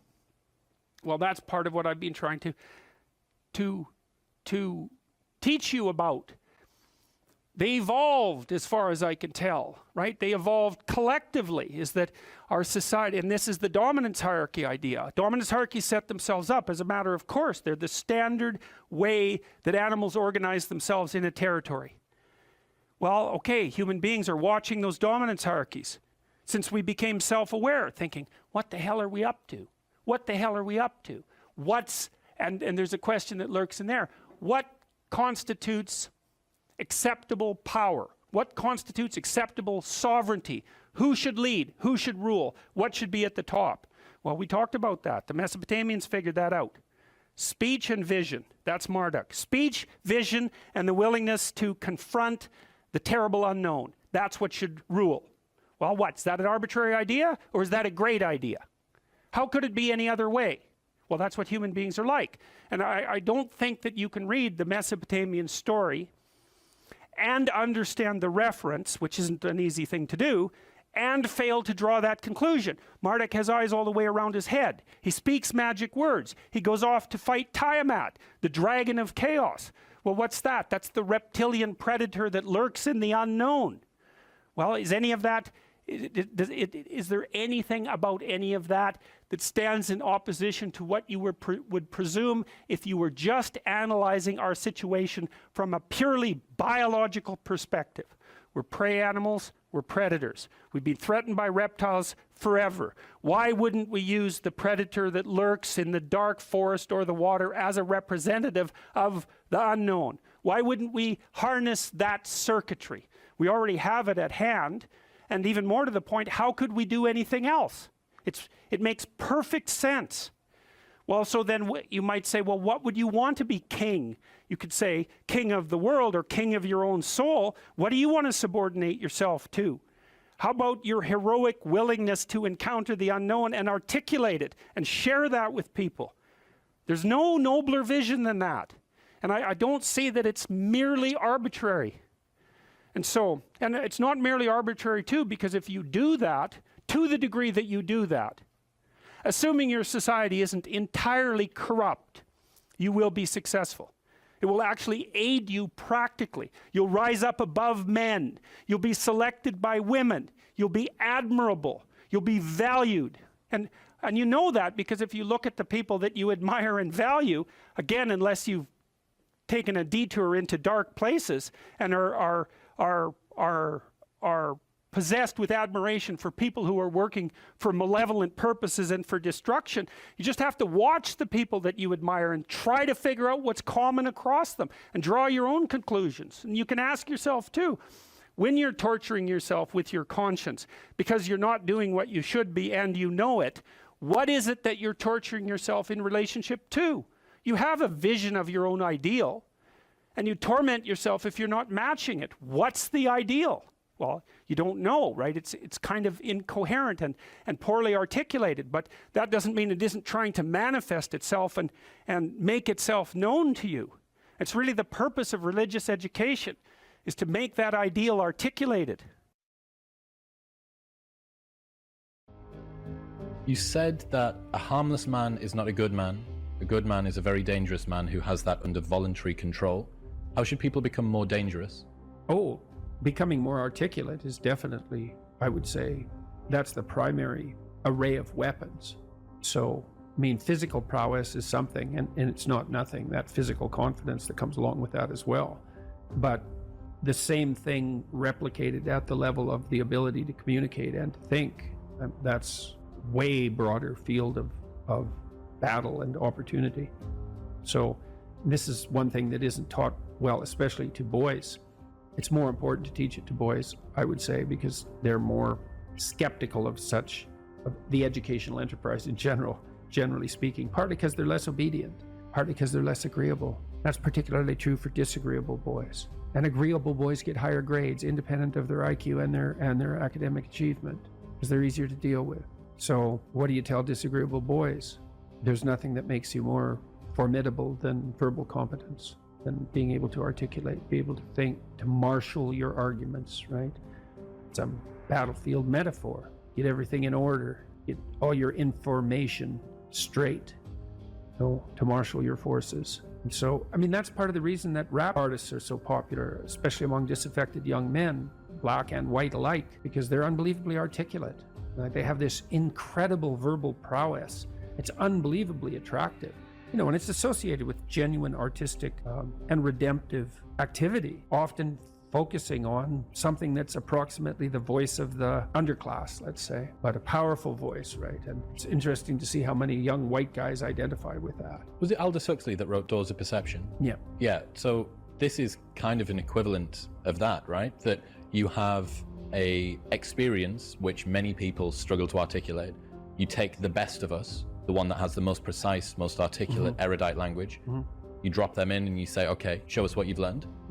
This is the equivalent, but for just a different community, a different sort of life, that maybe you don't have the ability to describe what it feels like to live on a council estate in Manchester or in, you know, one of the neighborhoods of Brooklyn or whatever it might be. And then this person can, and it feels like it's your voice. Yeah, well, you still, if you're a young man, you still feel alienated from your place as rightful heir of the proper kingdom. I mean, that's an existential truism for everyone, particularly for every young man, because he is an outsider in many ways. He's young and juvenile and not very highly valued, and then is in some sense hurt by the inadequacies of the current king, the current culture, and is easily turned against it because of that. And that's the machinations of the evil uncle. That's the King Arthur story. That's the story of Horus and Osiris. It's an ancient story. It's the story of Sauron, and it's there all the time. And you see in rap music, in hip hop, all of that alienation being given an articulated voice in an artistic sense. And that's a good example of the power of verbal facility. And that's the route to let's say, marketing education to young men. It's like, you want to take your rightful place in the kingdom? It's like, get your tongue straight, man. Get it under control in the highest possible sense. We went to a comedy club, Tammy and I, in New York, the Comedy Cellar. It's a great comedy club. And the last comic was an English guy. And he was not particularly physically prepossessing. And he made a lot of jokes about that. And it was quite funny. And then he divided the audience into 5 sections, and he asked each section to toss up a topic, just to yell out a topic. And they were like random topics like the Kennedy assassination and electric lighting before 1890. Those were 2 of the topics. And the other 3 were just as diverse. And then he put on some beats, and he did about an 8-minute rap.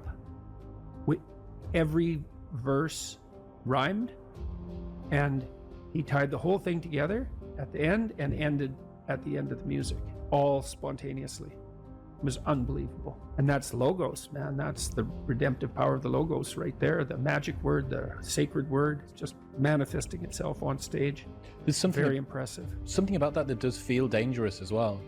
Not in a, I need to be concerned and this should be contaminated and walled off, but in a way that you think that person has so much competence that it's flowing out of them, and you almost feel competent by being around them. So but you certainly feel competent by appreciating it. Yeah. Right? Because it speaks to the part of you that is capable of appreciating such things. You think, wow, that's really something. That's an amazing display. That's an amazing thing to see. Amazing, right? A very interesting word, amazing. And you're trapped, and you're trapped by the charisma of that. And that charisma, that's not nothing. That's a signal of something redemptive occurring. That accounts for virtually all of the attraction of hip hop and raps. The articulated voice of the struggling but worthy underclass. I suppose that's a good way of putting it. But those who are alienated from their rightful place. And so that verbal prowess is one of the ways they struggle up towards the light. That's a good example of that, of having that danger under control, because it's a dark genre in many ways, right? There's a real undercurrent and air of violence that surrounds that and its culture, like the punk movement in the UK back in the late 70s. Same sort of thing, but that capacity to express that in a poetic manner, in a compelling manner. Johnny Rotten was great at that. He was so intense. He has a song called Rise, which I used to show my clients all the time when I was starting assertiveness training with them. I'd put on Johnny Rotten's Rise, and the line in there is anger is an energy, and he's got these unbelievably intense eyes. Anger is an energy. You bet. And John Lydon, man, he could channel that like almost no one I've ever seen. He'd get that anger built up inside him, and then it was completely under control, and he expressed it in his music, and he's absolutely captivating, unbelievably charismatic. And I really liked his music, that raw anger in the music. But it was in the bloody music, wasn't it? It wasn't some random riot, you know? He transmuted that into something, you know, you can argue about the poetic merits of punk rock, although I don't think you should. I mean, I Did It My Way, Sid Vicious's version of I Did It My Way. My God, that's a work of genius, that. It's so brilliantly satirical. I had an interesting experience the other day. I went to the Keg. I go there because I have food allergies, and they're very careful with people who have food allergies. And the waiter took me to the table, and he said that he had been watching my lectures, and that's a very common experience.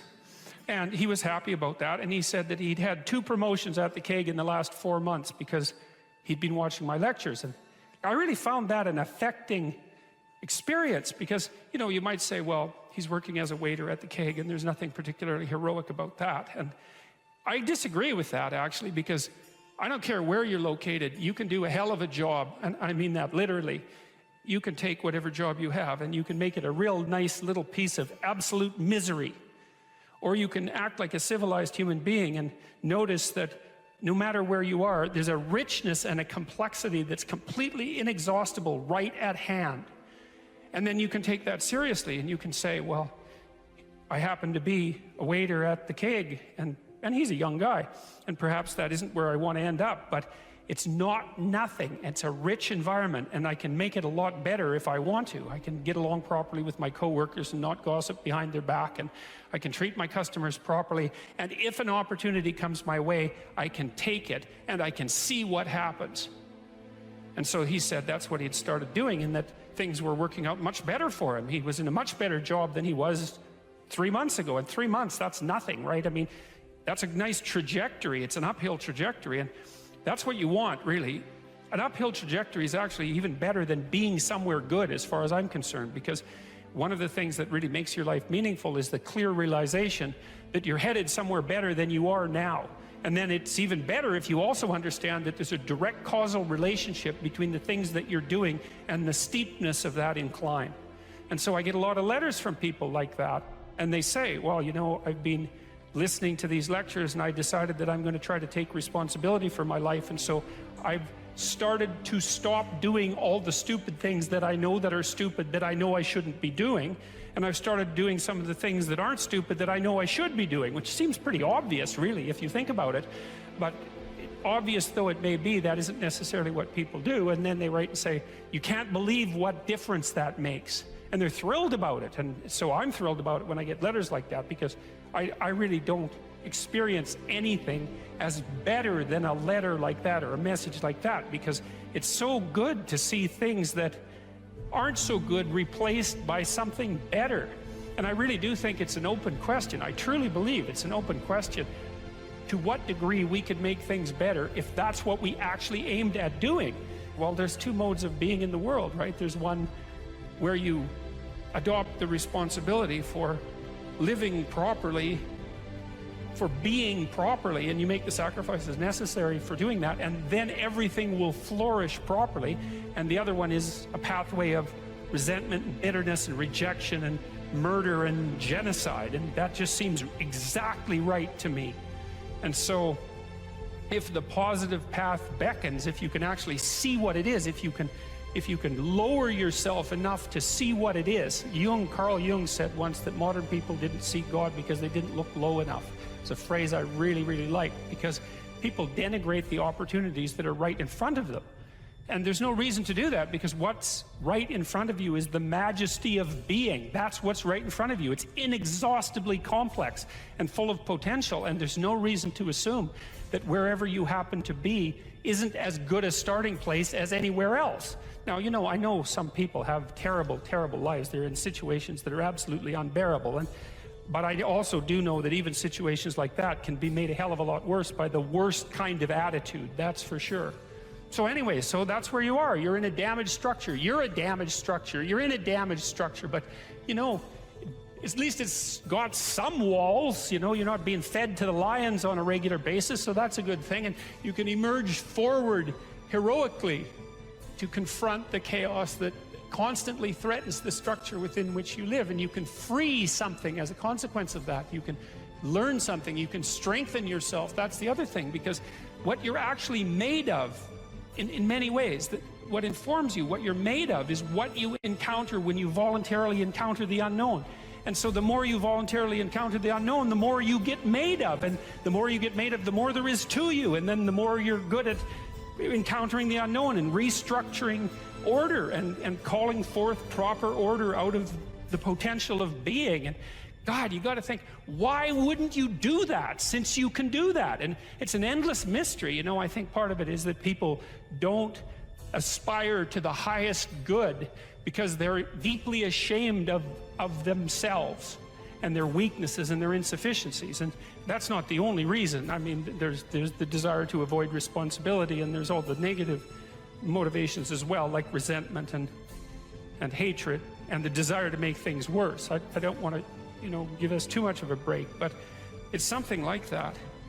It's okay to not be in a very good place if what you're trying to do with that not very good place is make it better. And the fact that things aren't exactly the way they should be at least gives you something to do, you know, and maybe something great to do, because there's no shortage of suffering and trouble that besets the world that you could conceivably ameliorate in some way. And the utility of that and the intrinsic meaning of that is self-evident. So it also makes me curious about nihilism, for example, and despair, because I mean, I understand those emotions. I understand them deeply, and the intellectual mindset that goes along with it, but they just seem beside the point to me in some sense, because there are so many things that need doing that all you really have to do is open your eyes and look at them and then decide that you're actually going to do something about them. And you might think, well, what's within my scope of influence is so trivial that it's not worth doing. It's like, it won't stay trivial for long if you do it. Not at all, and I don't think it's trivial to begin with. I really don't believe that anything done right is trivial. My experience in my life has been that anything I actually did paid off. It didn't pay off necessarily in the way that I expected it to pay off. That's a whole different story. But if it was genuine commitment to do something, even if it went sideways and the outcome was really something other than what I expected, the net consequence over time was nothing but good. So every new frontier that can be conquered is an advance forward, and there's no shortage of frontier because we're surrounded by the unknown. We're surrounded by our own ignorance, and we can continually move into that domain, into the domain of chaos, or we can restructure pathological order, and that's the secret to proper being. And so then you encounter chaos that way, you know, and then you can regard yourself as the sort of entity that, despite its insufficiency, has the capability to conquer chaos, despite the danger of that. That's the other thing, because the fact that you're fragile is actually a precondition for your heroism, because if you weren't fragile, then there'd be nothing heroic about doing something difficult, right? Because if you couldn't be hurt or damaged or defeated or end up in failure, then where's the moral courage in the endeavor? It has to be that the fragility is built into the courage, and so it's not a reason not to engage in it at all. In fact, quite the contrary. And so then, you know, what do? Well, you put the city back together, and maybe the way you want it, so that it's functional and efficient and beautiful, and so that people can flourish there, and flourish in a manner that makes them feel that the unbearable catastrophe of being is worth it for the experience. That's what you're aiming at. And it's not an impossibility. It's not an impossibility. And then not only that, not only do you repair the city when you do that, but you make yourself the sort of thing that continually repairs the city. And that's even better. That's the end goal, because it's not the repair of the city that's the goal. It's the transformation of yourself into the thing that continually repairs the city. And so there's just no reason for that not to happen. And the more it can happen, the better. Well, so you're moving from point A to point B in your little circumscribed world. You've made everything invisible. And as long as that works, then your theory's good enough. It's accurate enough. It's true enough. You're in your little paradise. But if something comes up and objects, well, that's where your character is tested fundamentally. That's the character test. It's like, what do you do with messages of error? And that's a tricky issue. Okay, so here's a solution to that. Here's what not to do. I am a bad person. I got to see myself. I'm a bad person. I might as well just go jump off the bridge. It's like, no, that's not good, because what that means is that every time you try to learn something, you're going to make a mistake, because what do you know? So you're going to make mistakes. And if the rule is every time you make a mistake, you're going to go jump off the bridge, then that's not a useful problem-solving strategy. And so when you make a mistake, you don't get to beat yourself to death with a club. It's a bad strategy, and you'll have your internal tyrant in there who's perfectly happy about doing that. That's the, you know, overactive superego that Freud talked about. Maybe it came to you via a parent who was too authoritarian, or a grandparent, or maybe it's just you because you're disagreeable and neurotic, and so you'll take or hyper-conscientious. You'll take yourself apart. Well, you've got a problem. Something has objected to you. Then the question is, well, what does that mean? Well, maybe you're not looking at the world right. Maybe your goals are wrong. Maybe you're not acting properly. It's okay. So the question that arises when an obstacle emerges is, which part of this structure needs attention? And the first answer can't be all of it, which is why when you're arguing with someone in an intimate relationship and you're angry at them and you want to win, which is a big mistake, you want to win, you say, well, this is what you're like. Here's another 10 examples of how you've done that in the past, and I can enumerate more of them if you'd like. And so that's actually what you're like, and I've tried fixing you and it didn't work, and so it looks like you're going to be like that up into the future, and you're basically saying to them, well, you're a bad person, and the only thing they can do is either collapse or punch you. And punching you is actually better than collapsing. You know what I mean? It's such a counterproductive way of arguing. You don't leave the person any out. And so maybe, well, they're civilized, so it doesn't get physical. Well, maybe that's good and maybe it isn't. But then they end up either really not happy with you in a way that they will manifest the first possible opportunity they get, or they have to go off in the corner and cringe. It's like, great, you won. It's like now your partner's either hates you or is cringing. It's great. That's a real good victory, man. Rack up about 100 victories like that and you'll be in divorce court and spending $250,000 while being miserable about it. Yeah. So anyway, so something objects to you and you think, okay, well, I need to take myself apart, right? Because there's a piece that's broken somewhere. And then you might think, well, let's assume it's a little piece to begin with. That's the right mechanism. It's like, okay, you got a C-. That doesn't prove that you're stupid.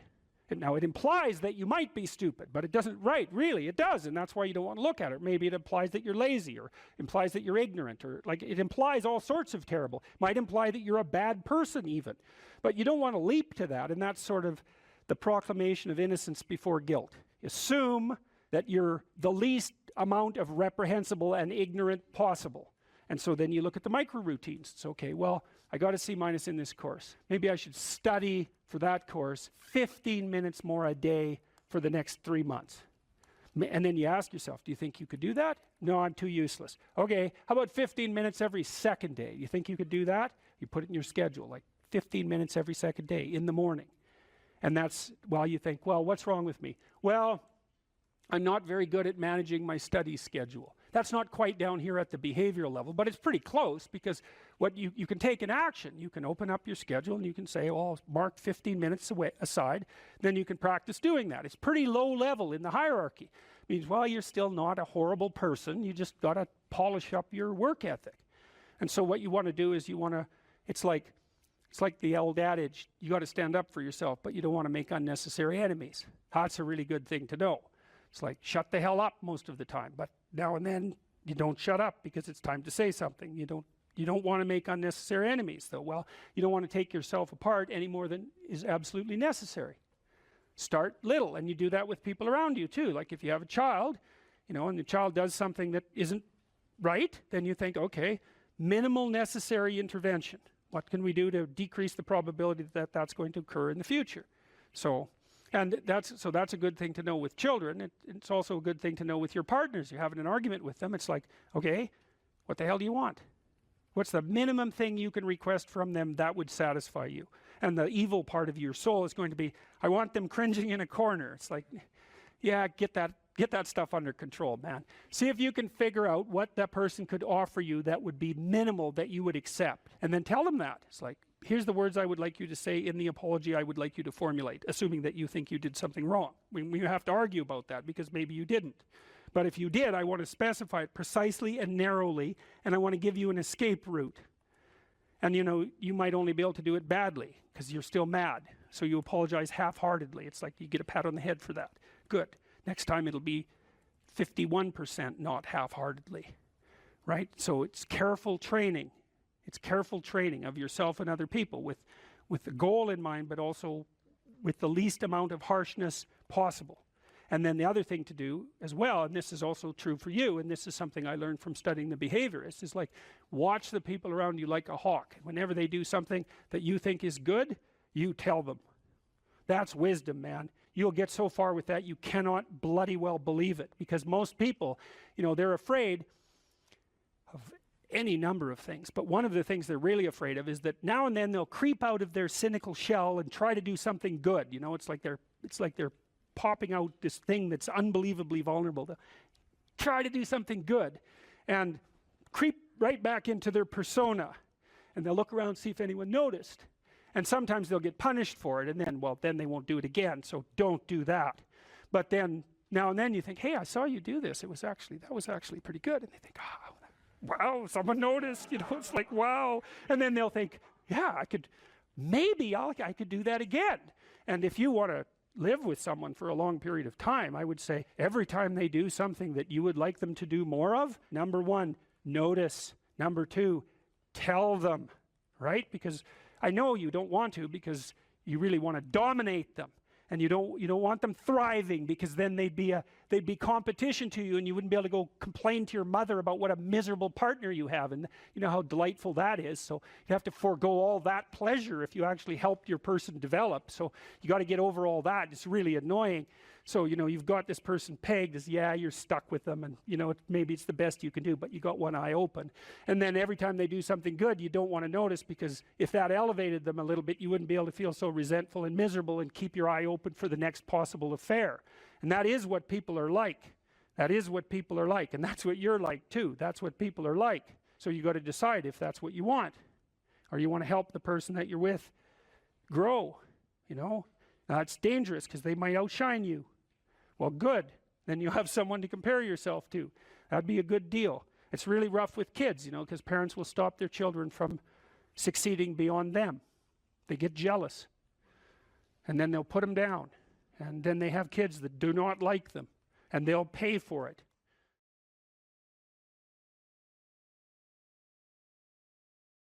They use power to exploit those who are weak. That explains all economic relationships. You can apply the same lens to history. History is nothing but the power struggle between different claims to power. That is absolutely what people are being taught in our institutes of higher education. And it's unlikely that there's a doctrine that's more corrosive in relationship to the actual spirit upon which your country and the free West in general was founded. Those are antithetical stories. Well, what's the alternative story? Well, let's lay some out. Here's another story. Do what you want will be the totality of the law.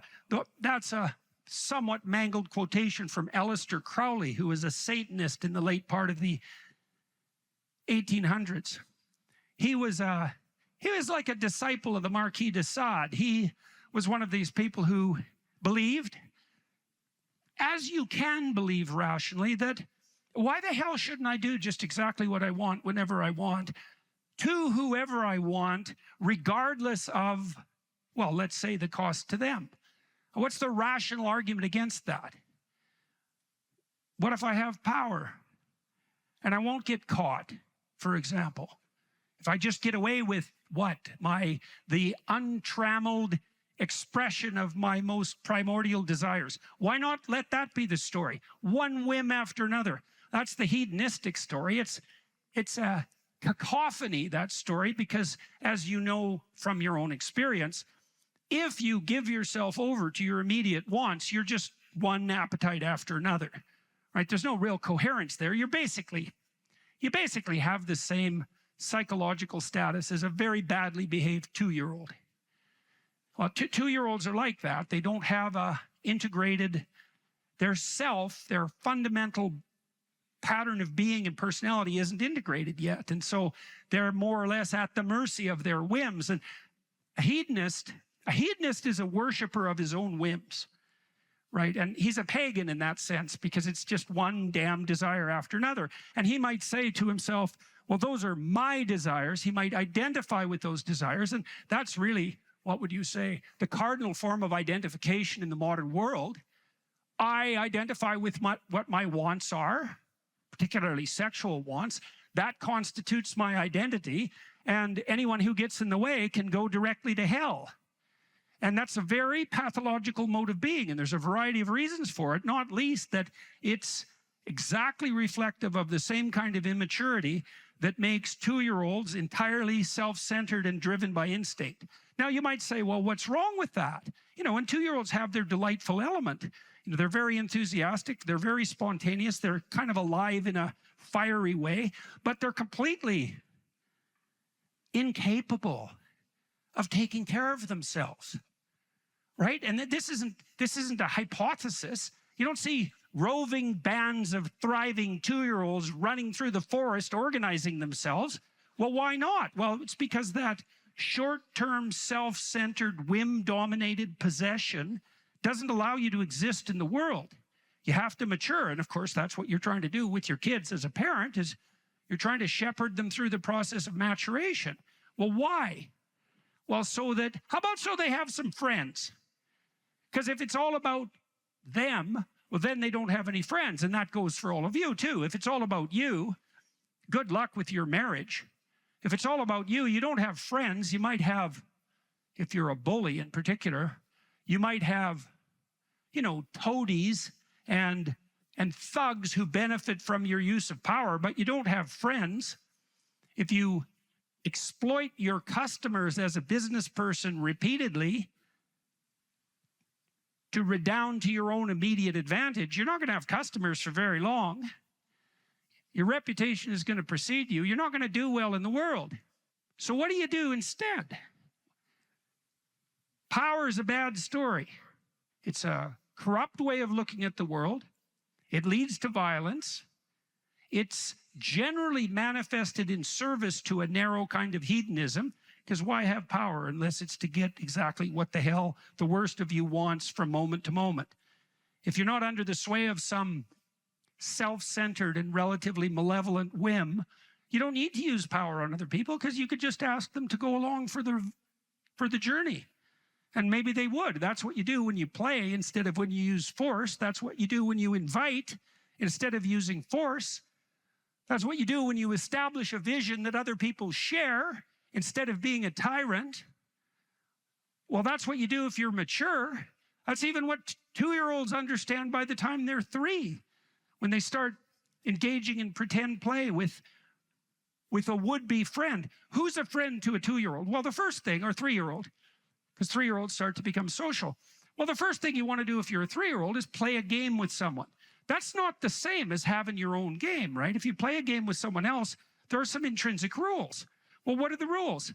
Well, how about they get a turn, right? And maybe a generous turn, right? Because if you're going to have a friend and you want the friend to like you, which is kind of like the definition of a friend, and someone who likes you would like to see you again, and that continuity of the desire to see you again and to play together, that's the definition of friendship. It's a sequence of games played with the same person.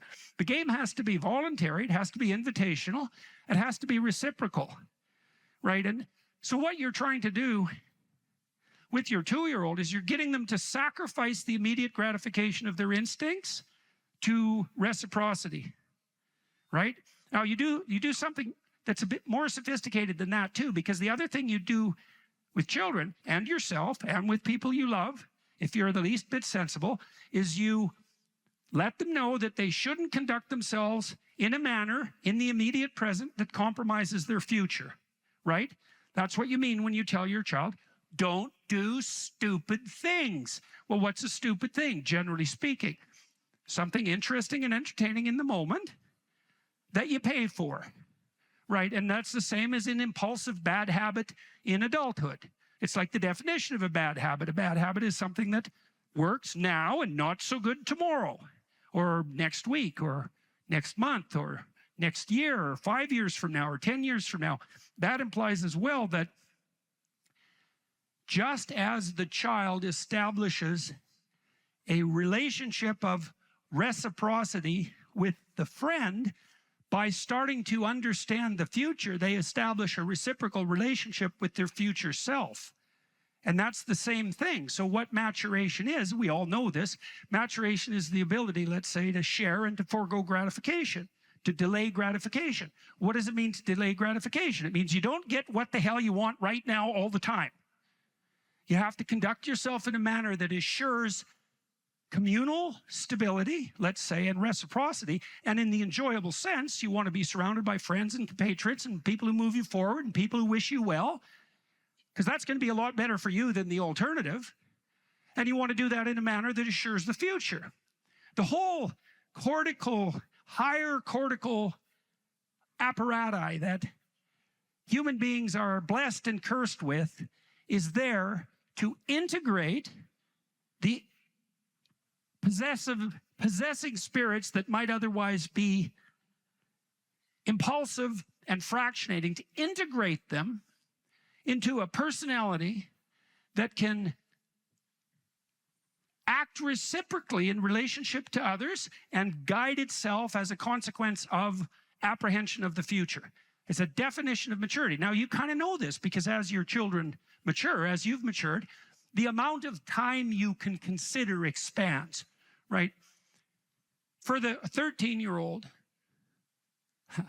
for a 4-year-old sitting down to take piano lessons, half an hour is an eternity, right? For a 13-year-old, 6 months into the future is forever.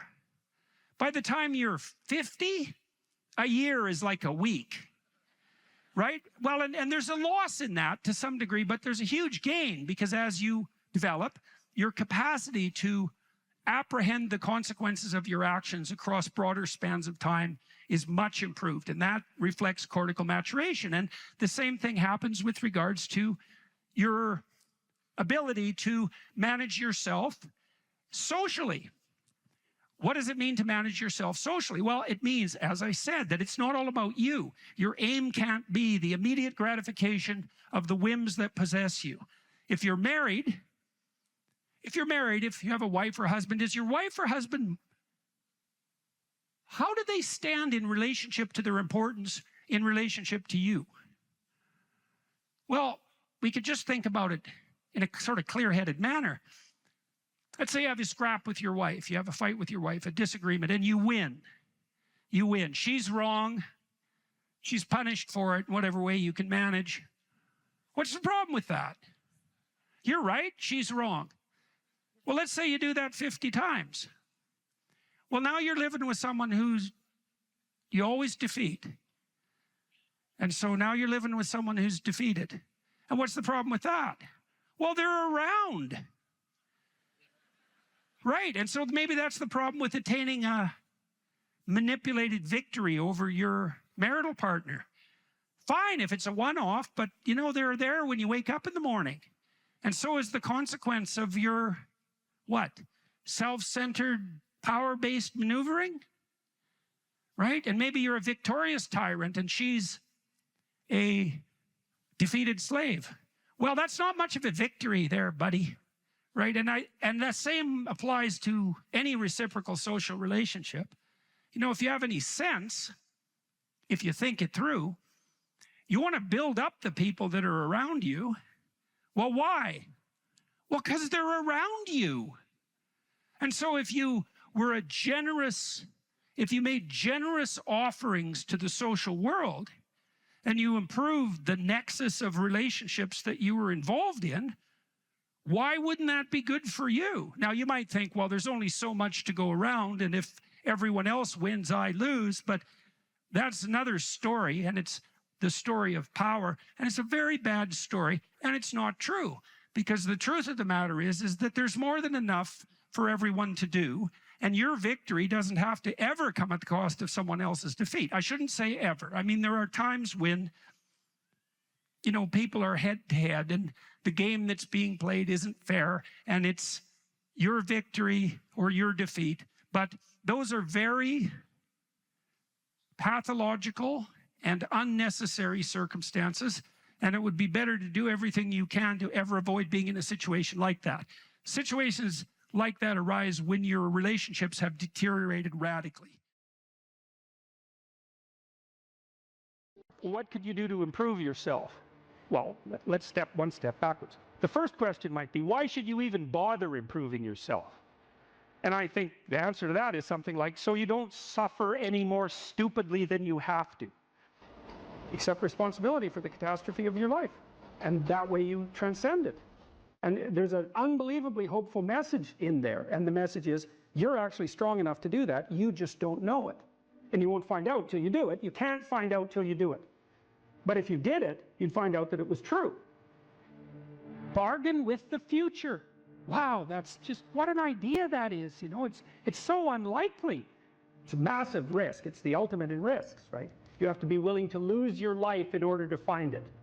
What you're willing to forego today's pleasure for tomorrow's advantage. And that's what sacrifice is. And I would say, start where you can start.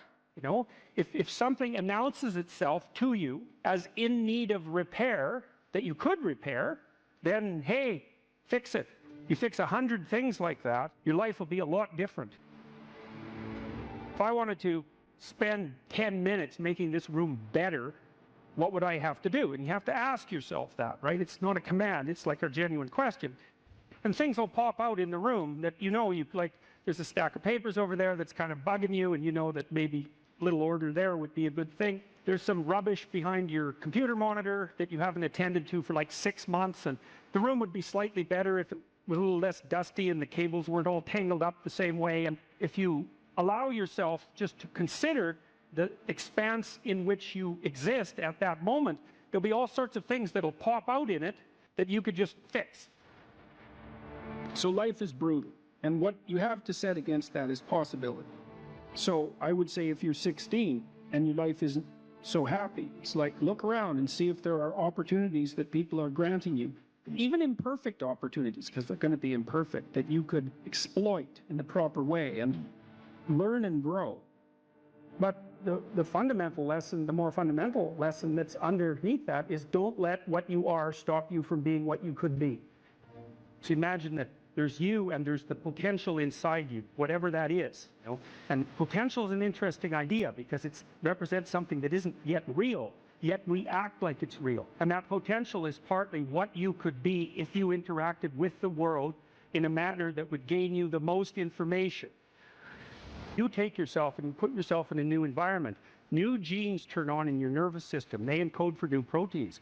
And so you're full of biological potential that won't be realized unless you move yourself around in the world into different challenging circumstances, and that'll turn on different circuits. I often tell people too, fix the things you repeat every day, because people tend to think of those as trivial. You get up, you brush your teeth, you have your breakfast, you have your routines that you go through every day. Well, those probably constitute 50% of your life. And people think, well, they're mundane, I don't need to pay attention to them. It's like, no, that's exactly wrong. The things you do every day, those are the most important things you do. Hands down. All you have to do is do the arithmetic. You figure it out right away. So 100 adjustments to your broader domain of being, and there's a lot less rubbish around and a lot fewer traps for you to step into. Once you've got your mind and your emotions together, and once you're acting that out, then you can extend what you're willing to consider yourself and start fixing up the things that are part of your broader extent. While you're experiencing things announce themselves as in need of repair, doesn't mean that it's you right then and there that should repair them. You have to have some humility. You don't walk up to a helicopter that isn't working and just start tinkering away with it. You have to stay within your domain of competence. But most of the time, if people look at their lives, it's a very interesting thing to do. I like the idea of the room, because you can do that at the drop of a hat. Go back to where you live and sit down and think, okay, I'm going to make this place better for half an hour. What should I do? And you have to ask, and things will just pop up like mad. And it's partly because your mind is a very strange thing. As soon as you give it an aim, a genuine aim, it'll reconfigure the world in keeping with that aim. That's actually how you see to begin with.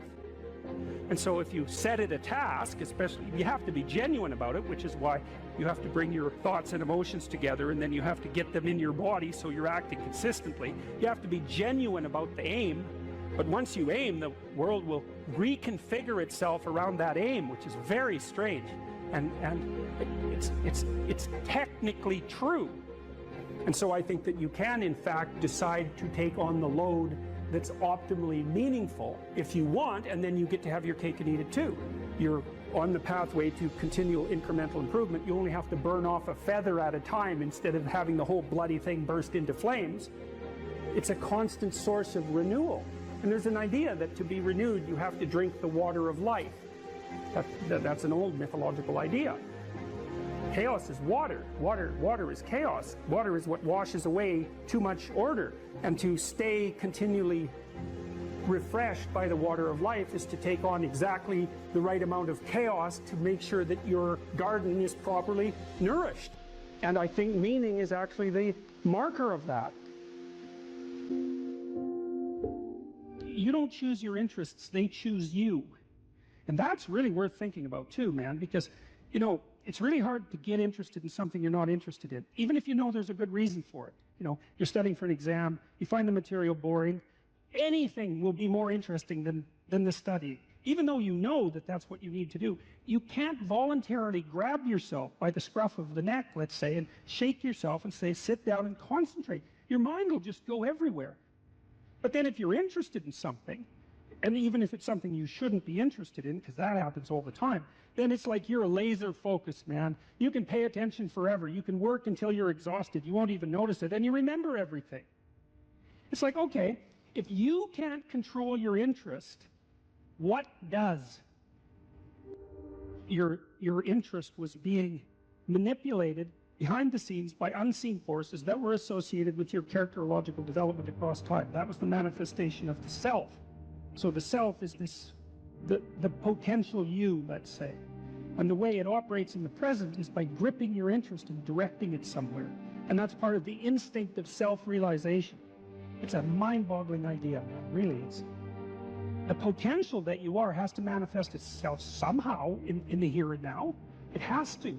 And what better way than by directing your attention? You know, it's like, it seems like this might be useful for you. Maybe you get attracted to this person. Maybe you admire this person. That happens with kids a lot. They'll admire someone and then copy them. And you can see that that's obviously part of their developmental progression, right? It's a form of hero worship, but kids are very imitative and they hero worship at the drop of a hat. And so they're entranced by the next stage of development. And if they see someone who embodies that, especially if it's in the zone of proximal development, it's something they could achieve, stretching a bit. They find someone who embodies that next stage of development, and then they start to imitate them and act like them. Well, adults are no different. We're no different. We do it at a perhaps more abstract and sophisticated level.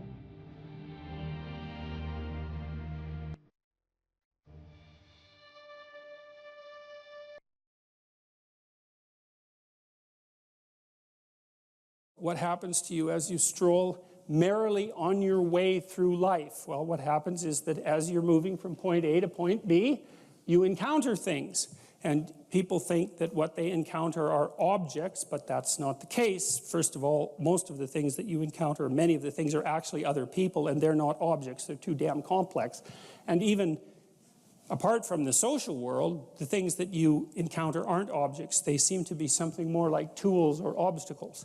And I don't mean that we see objects and turn them into tools or obstacles. I mean that we see tools and obstacles, because what happens is that when you array yourself towards a goal, then the world transforms itself into things that get in the way of that goal, and three things. Things that get in the way of the goal, those are things you don't like. Things that facilitate your movement towards the goal, those are things that you like. And irrelevant things. And mostly you want irrelevant things, because there's just too damn many things. So the category of irrelevant is one you really like. So most of everything is irrelevant if you have a good plan. A few things are good because they move you forward, and some other things are not so good.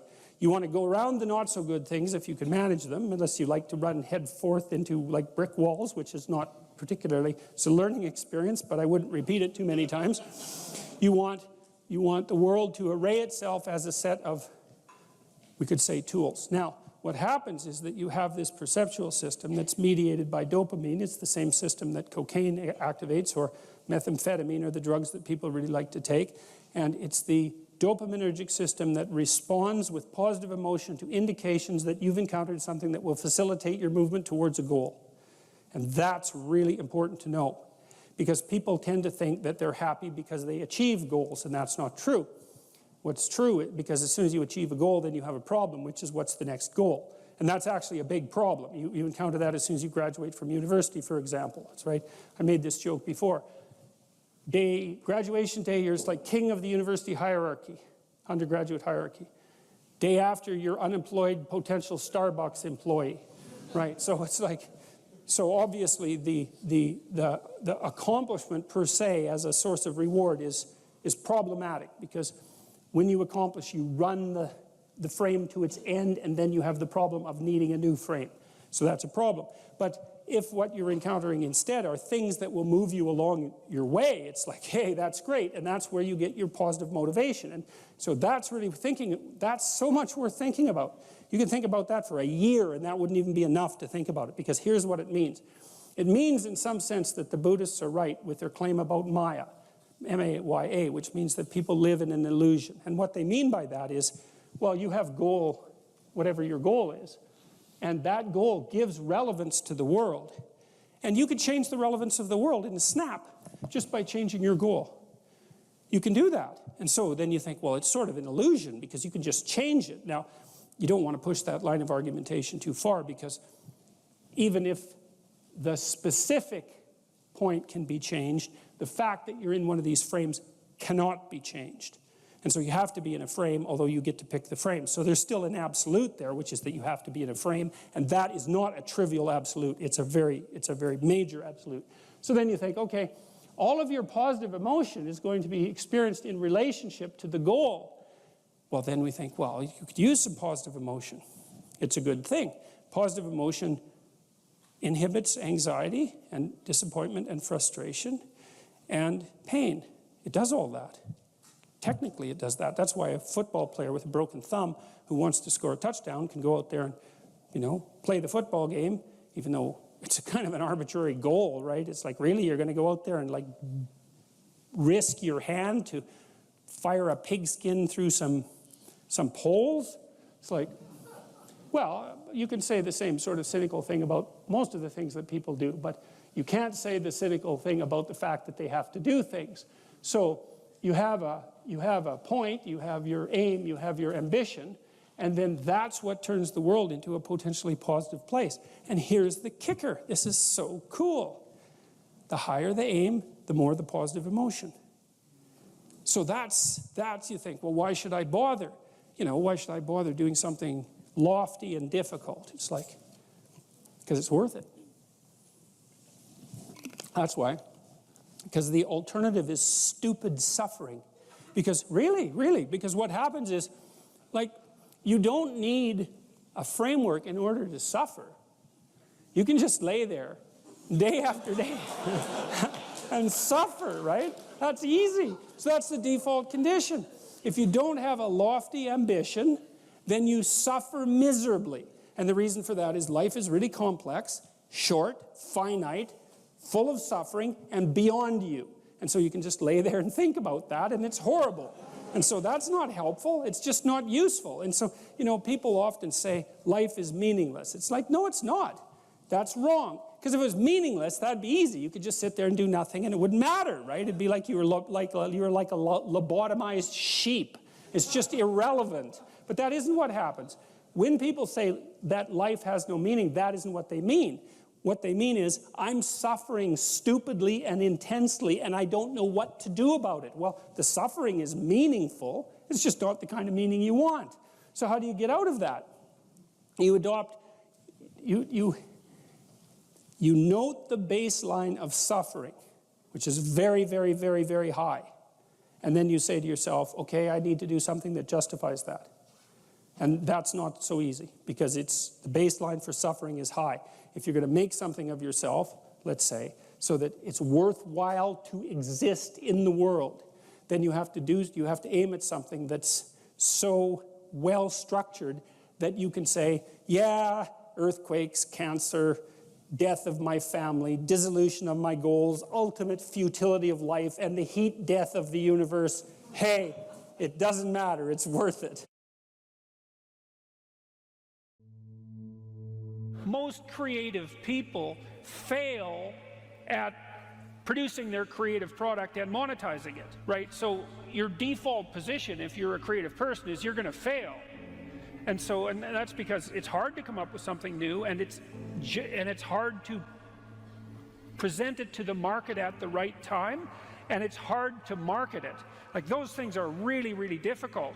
And so what successful entrepreneurs do is they just keep doing it over and over and over and over and over and over and over. And eventually, if they're fortunate, one of their ideas happens to hit the right place at the right time. And so that's also Darwinian in some sense. You're creating all these little enterprises that are sort of alive. They're run by people, after all. And even if your idea is good, that doesn't mean it will be successful. There's so many things that have to be taken into account. So this is partly why persistence, and that's part of conscientiousness, is so useful. It's like, what do they say? If at first you fail, then try again. And And that would probably mean try something different rather than the same thing. But persistence is helpful because it enables you to run many, many experiments. And you need to know that the baseline is failure. You know, it's important because otherwise you'll blame that on yourself. You know, and some of that's useful because there's probably some things that you could improve about yourself. But it's very difficult to go from 0 to 1, you know. If you're starting out as a salesperson, for example, the hardest sale is the first customer. And then, you know, they get easier with each additional customer.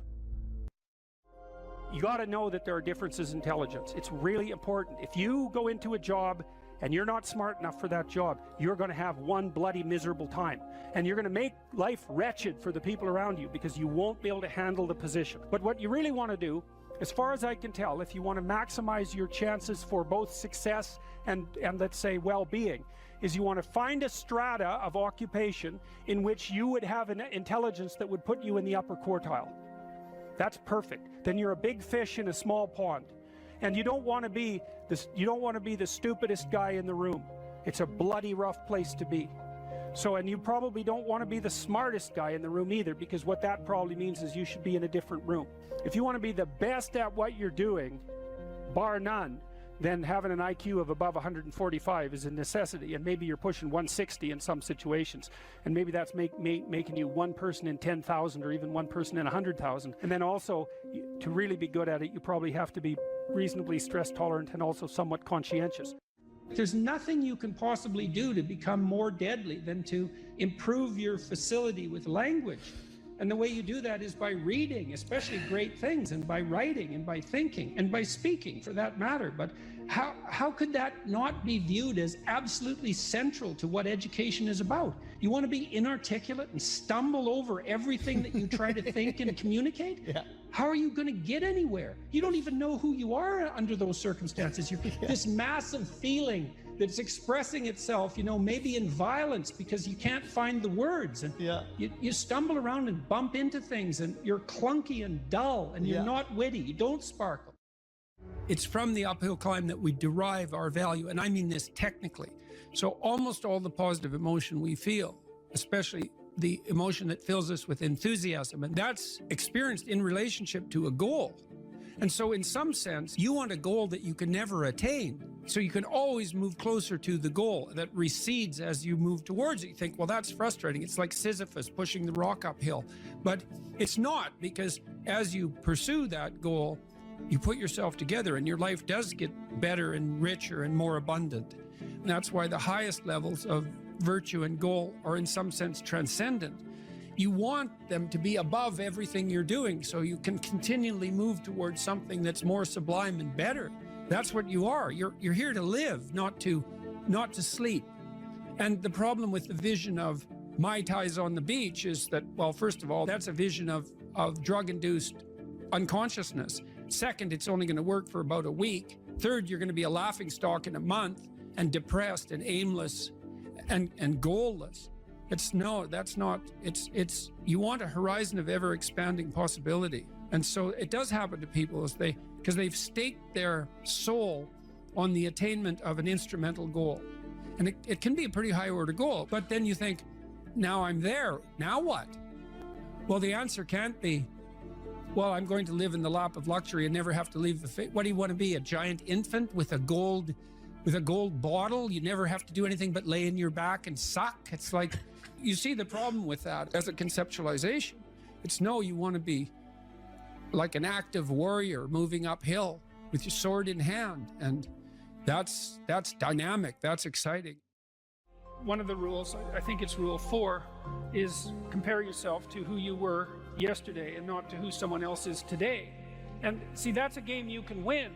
The possibility that you can make yourself slightly better on a continual basis is, I think that's something that's accessible to everyone. I think that's equivalent to leading a virtuous life. And there is something to be said for virtue and truth, you know, and that is one thing. Another thing that I've noticed about people who've been phenomenally successful is that they really do everything they can to live a truthful life. And you can get a bloody long ways by being honest. Lay a disciplinary structure on yourself. Get the chaos in check. And then you can move towards a state that's freer. It's discipline first. Like, look, if you're going to become a concert pianist, there's going to be several thousand hours of extraordinarily disciplined practice. That's the imposition of order on your potential, let's say. But what comes out of that is a much grander freedom. And so virtually every freedom that you have in life that's true freedom is purchased at the price of discipline. But it's not some casual self-help doctrine. It's that if you don't organize yourself properly, you'll pay for it, and in a big way, and so will the people around you. And I would say, start where you can start. You know, if something announces itself to you as in need of repair, that you could repair, then hey, fix it. You fix 100 things like that, your life will be a lot different. Now, I often tell people too, fix the things you repeat every day, because people tend to think of those as trivial. You get up, you brush your teeth, you have your breakfast, you know, you have your routines that you go through every day. Well, those probably constitute 50% of your life. And people think, well, they're mundane, I don't need to pay attention to them. It's like, no, that's exactly wrong. The things you do every day, those are the most important things you do, hands down. People are afraid of the truth because often if you reveal it, it causes conflict in the moment. Telling the truth is definitely an adventure. Seeking for sure, but also telling. Another way of going about it is to just say what you think and see what happens. That's an adventure because you don't know what the outcome is going to be. So look, there's this old idea that it's necessary to have faith in the truth. And so here's a way of thinking about that. Someone asks you a question and you might think, well, here's the outcome I want, and so here's how I'm going to answer that question. So that's one way of approaching it. But another way of approaching it is, you ask me a question, I'm going to think about the answer, and I'm just going to tell you what I think. And it doesn't matter what the outcome is, because I'm willing to see what the outcome will be, predicated on the idea that there isn't a better outcome than the one that truth produces. Even if it's harsh and terrible in the short term, and sometimes it is, it's like there isn't a better way of doing it. Now, you might say, well, how do you know that? And the answer is, well, I don't know that. That's why it's an article of faith, because I believe, and I believe this deeply, the being that you produce as a consequence of telling the truth is good, by definition, even though it's harsh and often uncomfortable, because you get in trouble. One of the things that I've really learned recently, or learned to articulate better, is that there's a very tight relationship between aspiration and responsibility. The first question might be, do you need to aspire to something? And the answer is, well, yes, because you have to do something. If you just sit there, you'll die. You can't just sit there. You have to go act out in the world. Okay, so act towards what? Well, that's whatever your aspiration is. You have to have an aim. Okay, well, what should the aim be? Well, it should be something worth doing, let's say. Why do something that you don't feel is worth doing? What do you think's worth doing? Well, if you watch other people and you judge when they're doing something worthwhile, you usually judge them positively if you see that they're taking responsibility, at least for themselves. What, do you want to be completely useless so other people have to take care of you? That's pretty pathetic. And maybe you could get your act together so you're taking care of yourself and your family. And maybe you could even do better than that and take care of yourself and your family and your community. Well, good for you. That's responsibility, and that's an aim. Well, here's one of the things that's cool about that, is that your life doesn't have meaning without aspiration or an aim. Okay, so you need a hierarchy of values. There's got to be something at the top. It's got to be something important. If you don't have that, your life doesn't have any meaning. So if you criticize the hierarchy, or even the idea of hierarchy, you destroy the idea of aspiration, and then people have nothing. Well, that's not helpful. People are built for a struggle, and they're built for a weight, and you want to take on a heavy burden voluntarily. See if you can put yourself together. See what you can do out in the world while you're waiting to die. It's an all-in game. It better be worthwhile.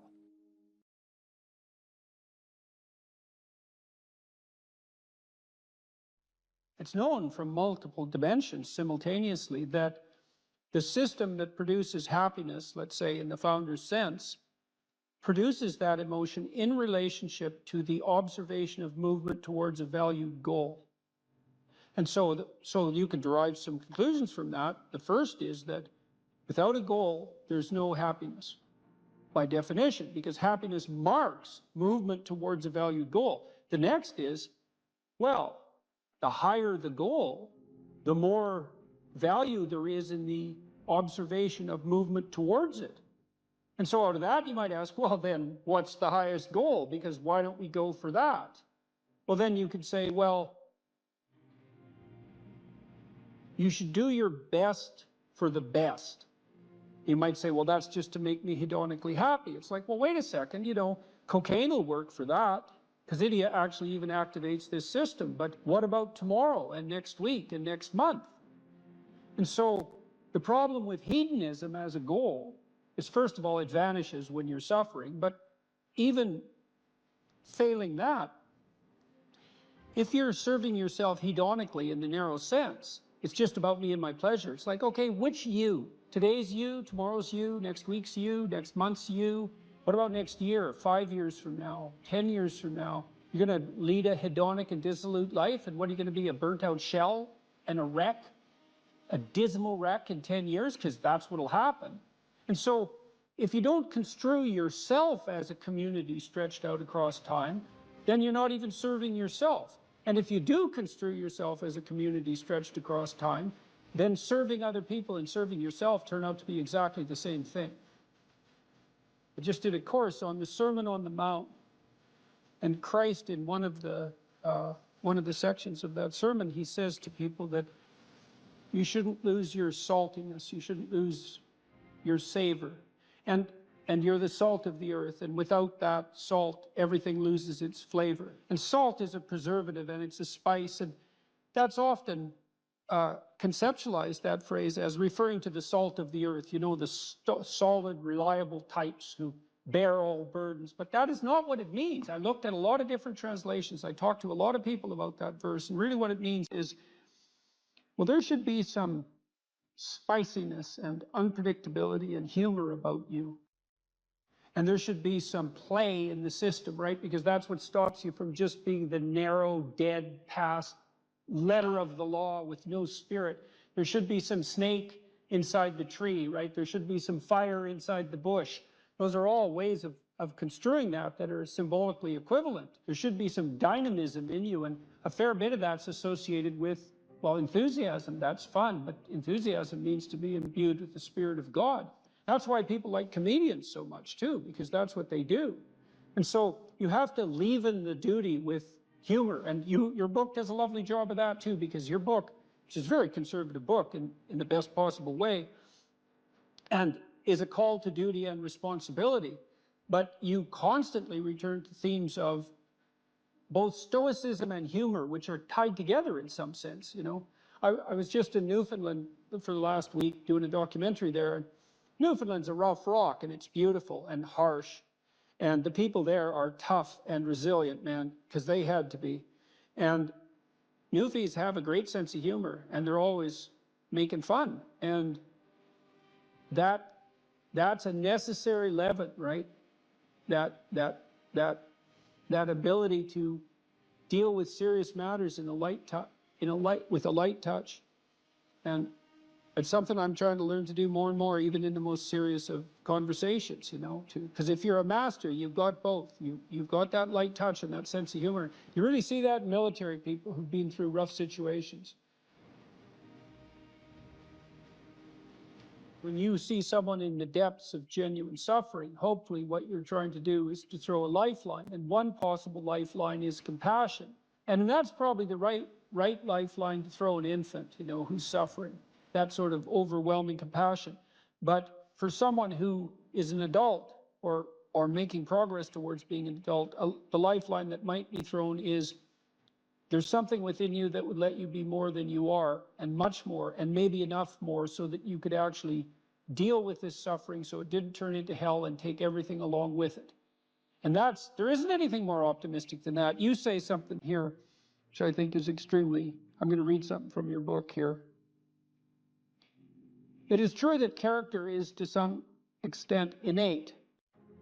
I would say what that does is that it provides each of us with a range of talents and a range of temptations. And so it's something like that. So it's the hand we're dealt, and there's certainly a genetic element to that. Our genetic makeup imbues in us certain proclivities.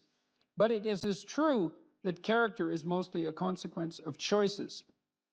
Strangely enough, we all make them, and we should make them deliberately, with the knowledge that these choices are part of our responsibility toward a purpose other than our own selfish aims. That responsibility is to your family, friends, community, and country. That's something that conservatives put forward as a pathway to virtue, you know. And what's so interesting about that, as far as I'm concerned, as an antidote to atomistic liberalism, let's say, that hyper-privileges the individual, is that it's definitely been my observation as a clinical psychologist that in the depths of misery, the capability that you have to be of service to other people, your family, your friends, your community, your country, that's actually a saving grace under such circumstances.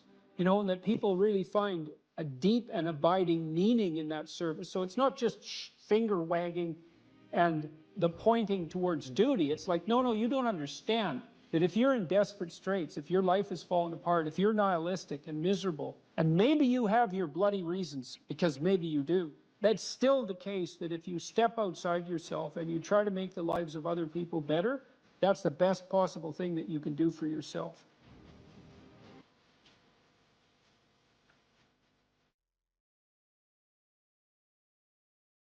You know, if you take people, and I've told you this, and you expose them voluntarily to things that they are avoiding and are afraid of, you know, that they know they need to overcome in order to meet their goals, their self-defined goals.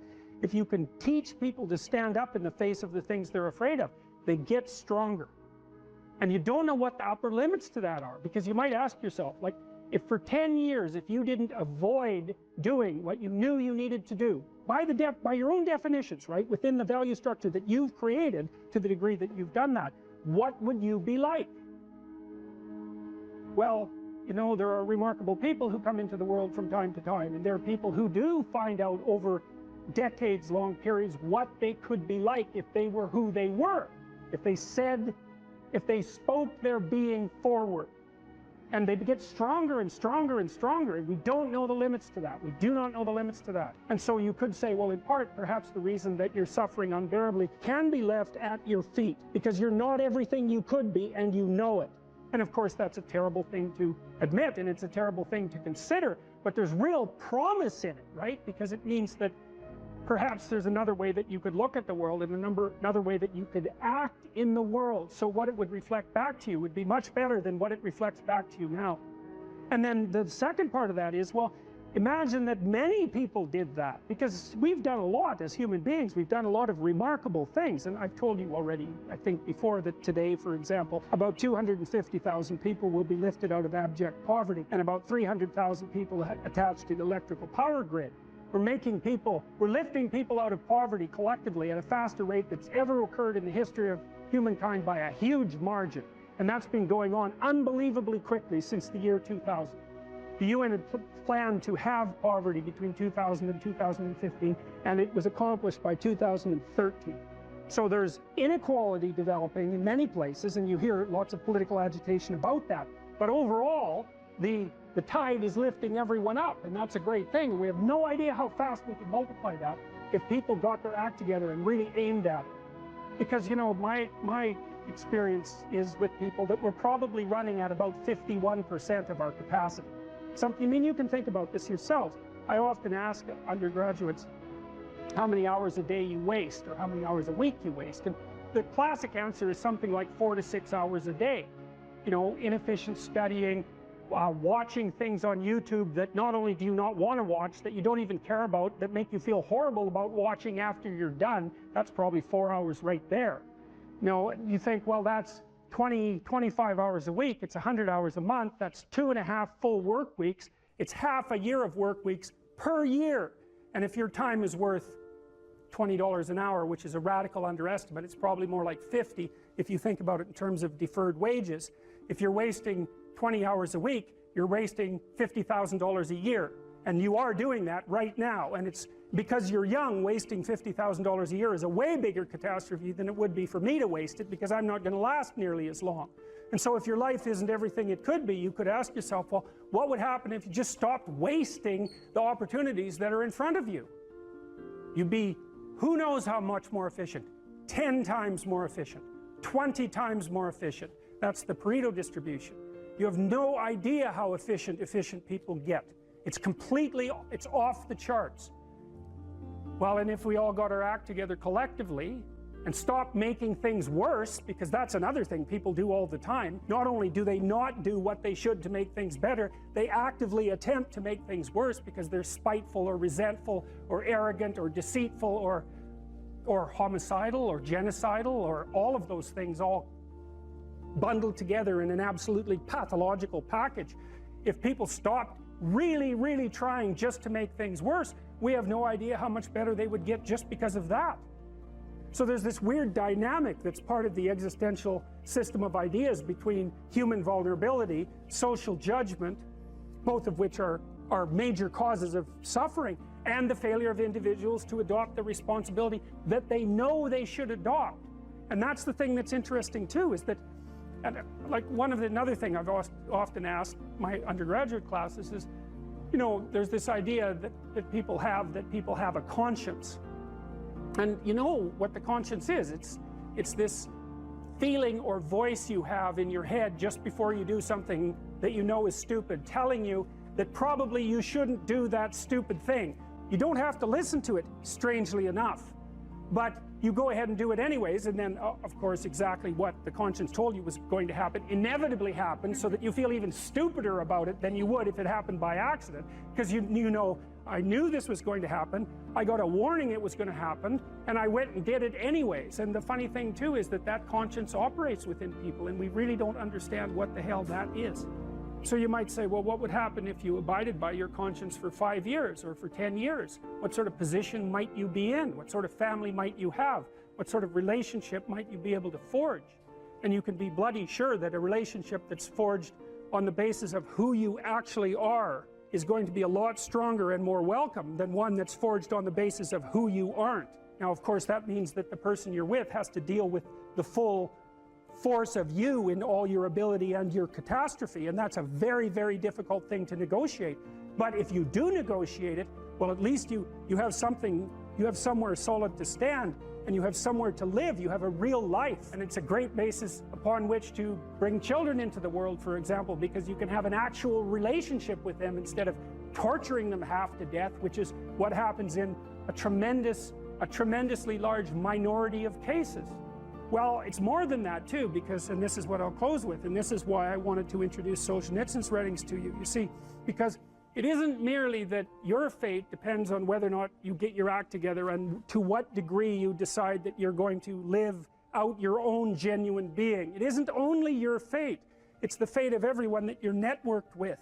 And so, you know, you think, well, there's 9 billion, 7 billion people in the world. We're going to peak at about 9 billion, by the way, and then it'll decline rapidly. But 7 billion people in the world, and who are you? You're just one little dust mote among that 7 billion. And so it really doesn't matter what you do or don't do, but that's simply not the case. It's the wrong model, because you're at the center of a network. You're a node in a network. Of course, that's even more true now that we have social media. You'll know 1,000 people, at least, over the course of your life. And they'll know 1,000 people each, and that puts you one person away from 1 million, and 2 persons away from 1 billion. And so that's how you're connected. And the things you do, they're like dropping a stone in a pond. The ripples move outward, and they affect things in ways that you can't fully comprehend. And it means that the things that you do and that you don't do are far more important than you think. And so if you act that way, of course, the terror of realizing that is that it actually starts to matter what you do. And you might say, well, that's better than living a meaningless existence. It's better for it to matter. But I mean, if you really ask yourself, would you be so sure if you had the choice? I can live with no responsibility whatsoever. The price I pay is that nothing matters. Or I can reverse it and everything matters. But I have to take the responsibility that's associated with that. It's not so obvious to me that people would take the meaningful path.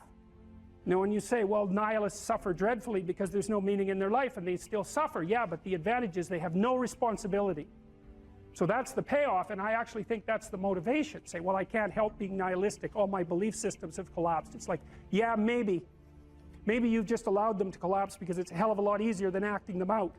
And the price you pay is some meaningless suffering, but you can always whine about that and people will feel sorry for you, and you have the option of taking the pathway of the martyr, so that's a pretty good deal, all things considered, especially when the alternative is to bear your burden properly and to live forthrightly in the world. Well, what Solzhenitsyn figured out, and so many people in the 20th century, it's not just him, even though he's the best example, is that if you live a pathological life, you pathologize your society. And if enough people do that, then it's hell. Really, really. And you can read the Gulag Archipelago if you have the fortitude to do that, and you'll see exactly what hell is like. And then you can decide if that's a place you'd like to visit, or even more importantly, if it's a place you'd like to visit and take all your family and friends, because that's what happened in the 20th century.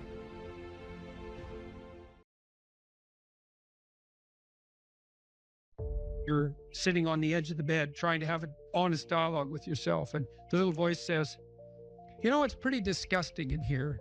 And you think, well, I'm way above such trivial niceties as organizing my room. It's like, well, that's pride. That's arrogance. If you're above organizing what's actually yours, how in the world are you ever going to organize anything else? And so you get on your knees and you think, well, it's time to, you know, take a brush to the toilet. And maybe that's where you start. And that works. Like, that works. You start making those micro improvements, like real micro improvements, real on the ground, actual micro improvements to things you know that are wrong, you'll improve unbelievably rapidly. There's always people out there who are doing far better than you on pretty much anything you want to imagine.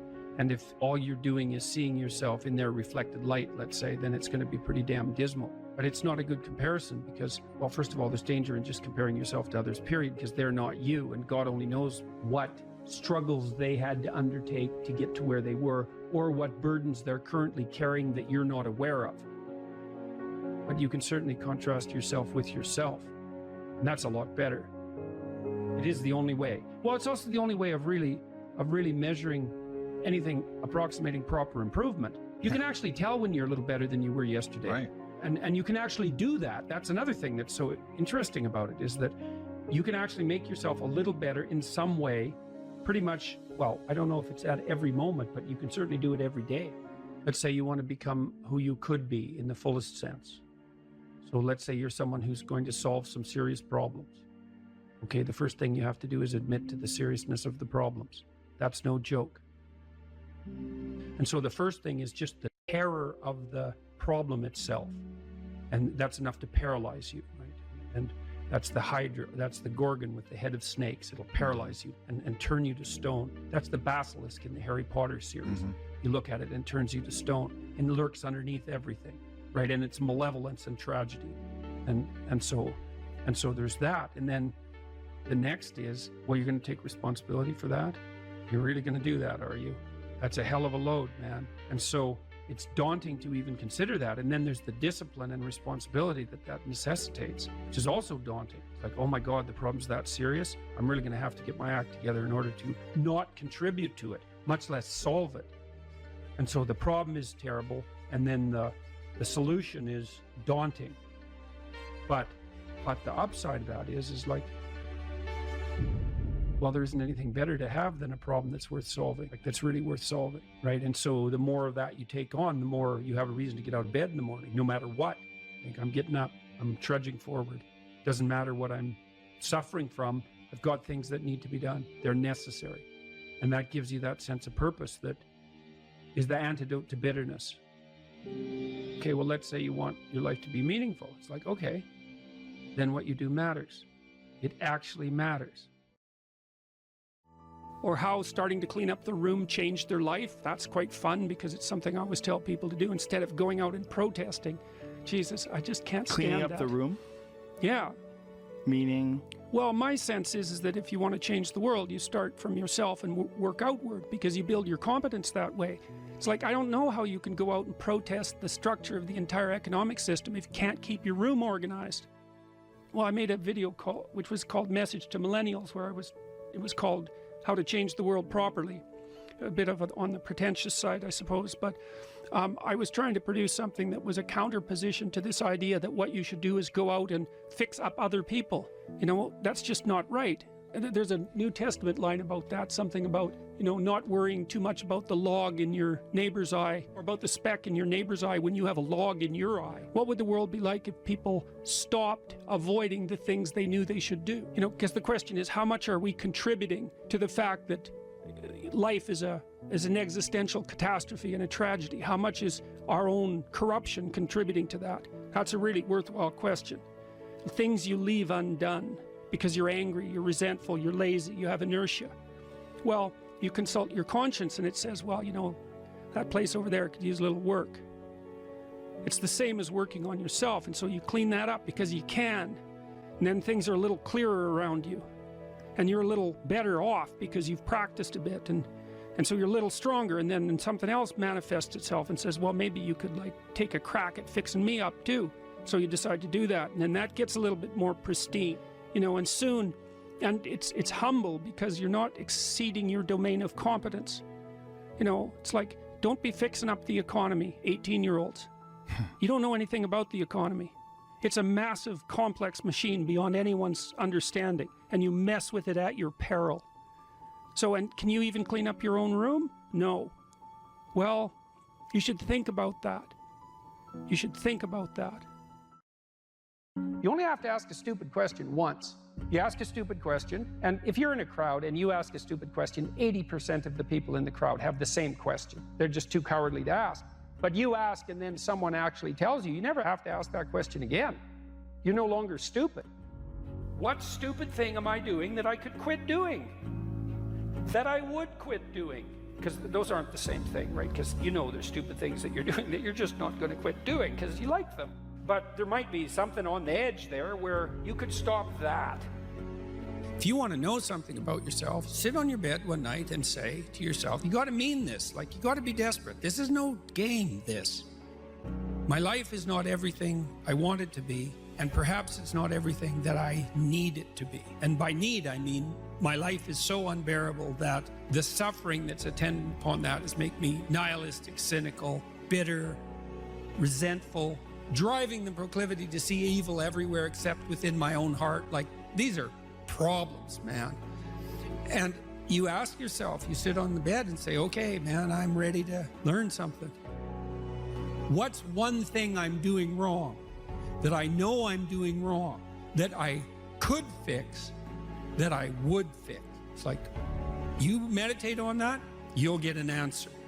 And it won't be one you want, but it'll be the necessary one. You know, and it's often something that will point you to small things. Like, that works. You start making those micro improvements, like real micro improvements, real on the ground, actual micro improvements to things you know that are wrong, you'll improve unbelievably rapidly. There's never been a better time for the majority of people to be alive. And the future, although we're vulnerable and terrible things can always happen to us, it's hard to make a case that the future doesn't look comparatively positive. We're becoming extremely technologically sophisticated, and the world is changing at an incredibly rapid rate, and the only way we're going to be able to manage that in a positive way is if each of us, or as many of us as possible, are capable of making wise and careful and truthful decisions. And if we do that, then maybe things can continue to improve.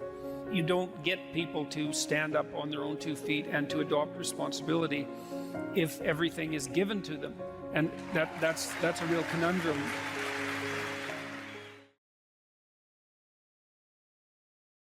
What's the difference between men and women? Well, how do they differ? Well, the first thing we might observe is that if you look at personality differences between prepubescent boys and girls, they're not very large. Boys and girls don't differ in terms of their trait neuroticism, for example. What happens is that when puberty kicks in, women's trait neuroticism rises, and it stays higher than men for the rest of their life. And this is why you see this reflected in the different kinds of psychopathology that beset the two sexes. So men are overrepresented in alcoholism, drug abuse, antisocial personality, and a host of learning disorders, as well as attention deficit disorder.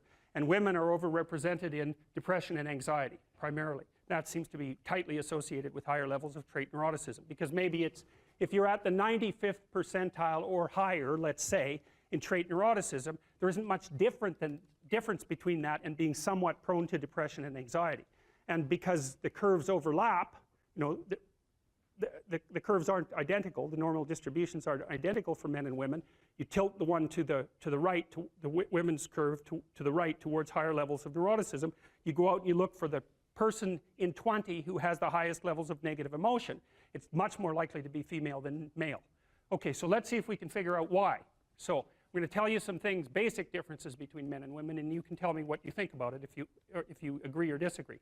Okay, first, size differential emerges between men and women at puberty, right? Because boys and girls are roughly the same size and roughly the same strength, but men get bigger at puberty when the testosterone kicks in, and more importantly, not only do they get taller and heavier, but their upper body strength is much higher. And that's a real issue for combat, because human beings punch. There's other animals that do that. Kangaroos do that too, eh? So we're not the only people that punch, but we have clubs on the ends of our arms. And so that's how we defend ourselves. And so if you have a lot of upper body strength, especially across the shoulders, and you're heavier, then you can step into the punch and it's a lot more devastating. Now, it is the case that if you look at the statistics for physical altercations in marriage, women attack their husbands more often than the husbands attack their wives. Well, you think, why is that? Well, let's assume that there isn't any reason other than both people in a relationship can get upset, and the women know that if they hit their husbands, nothing's really going to happen, right? Because if you're a woman about that high and your husband is, say, my height, unless you hit me with an object or something that's sharp, the probability that you're going to do me any serious damage is pretty low. You might hurt me, but if I do the reverse and hit you, and I really hit you, and so the reason, at least one of the reasons why women can be more physically aggressive in minor ways in a relationship is because everyone knows, the wife and the husband equally, that the consequence of the physical aggression is much more limited. So men do more serious damage to women, but women are more aggressive in relationships. So that's interesting. So okay, so there's a body size difference that's important, a strength differential that's important. Next thing, I think, so let's assume that the reason that women are higher in sensitivity to negative emotion is because the world is actually more dangerous to women, right? Because that would be the most logical reason why there would be a sex difference in something like fear or sensitivity to punishment. Well, first, there's the danger of physical altercation. Second, there's the sexual danger. So women become sexually vulnerable at puberty. And why do I say vulnerable? Well, it's straightforward. It's because the cost of sex for women is way higher than it is for men. And it certainly has been throughout our evolutionary history.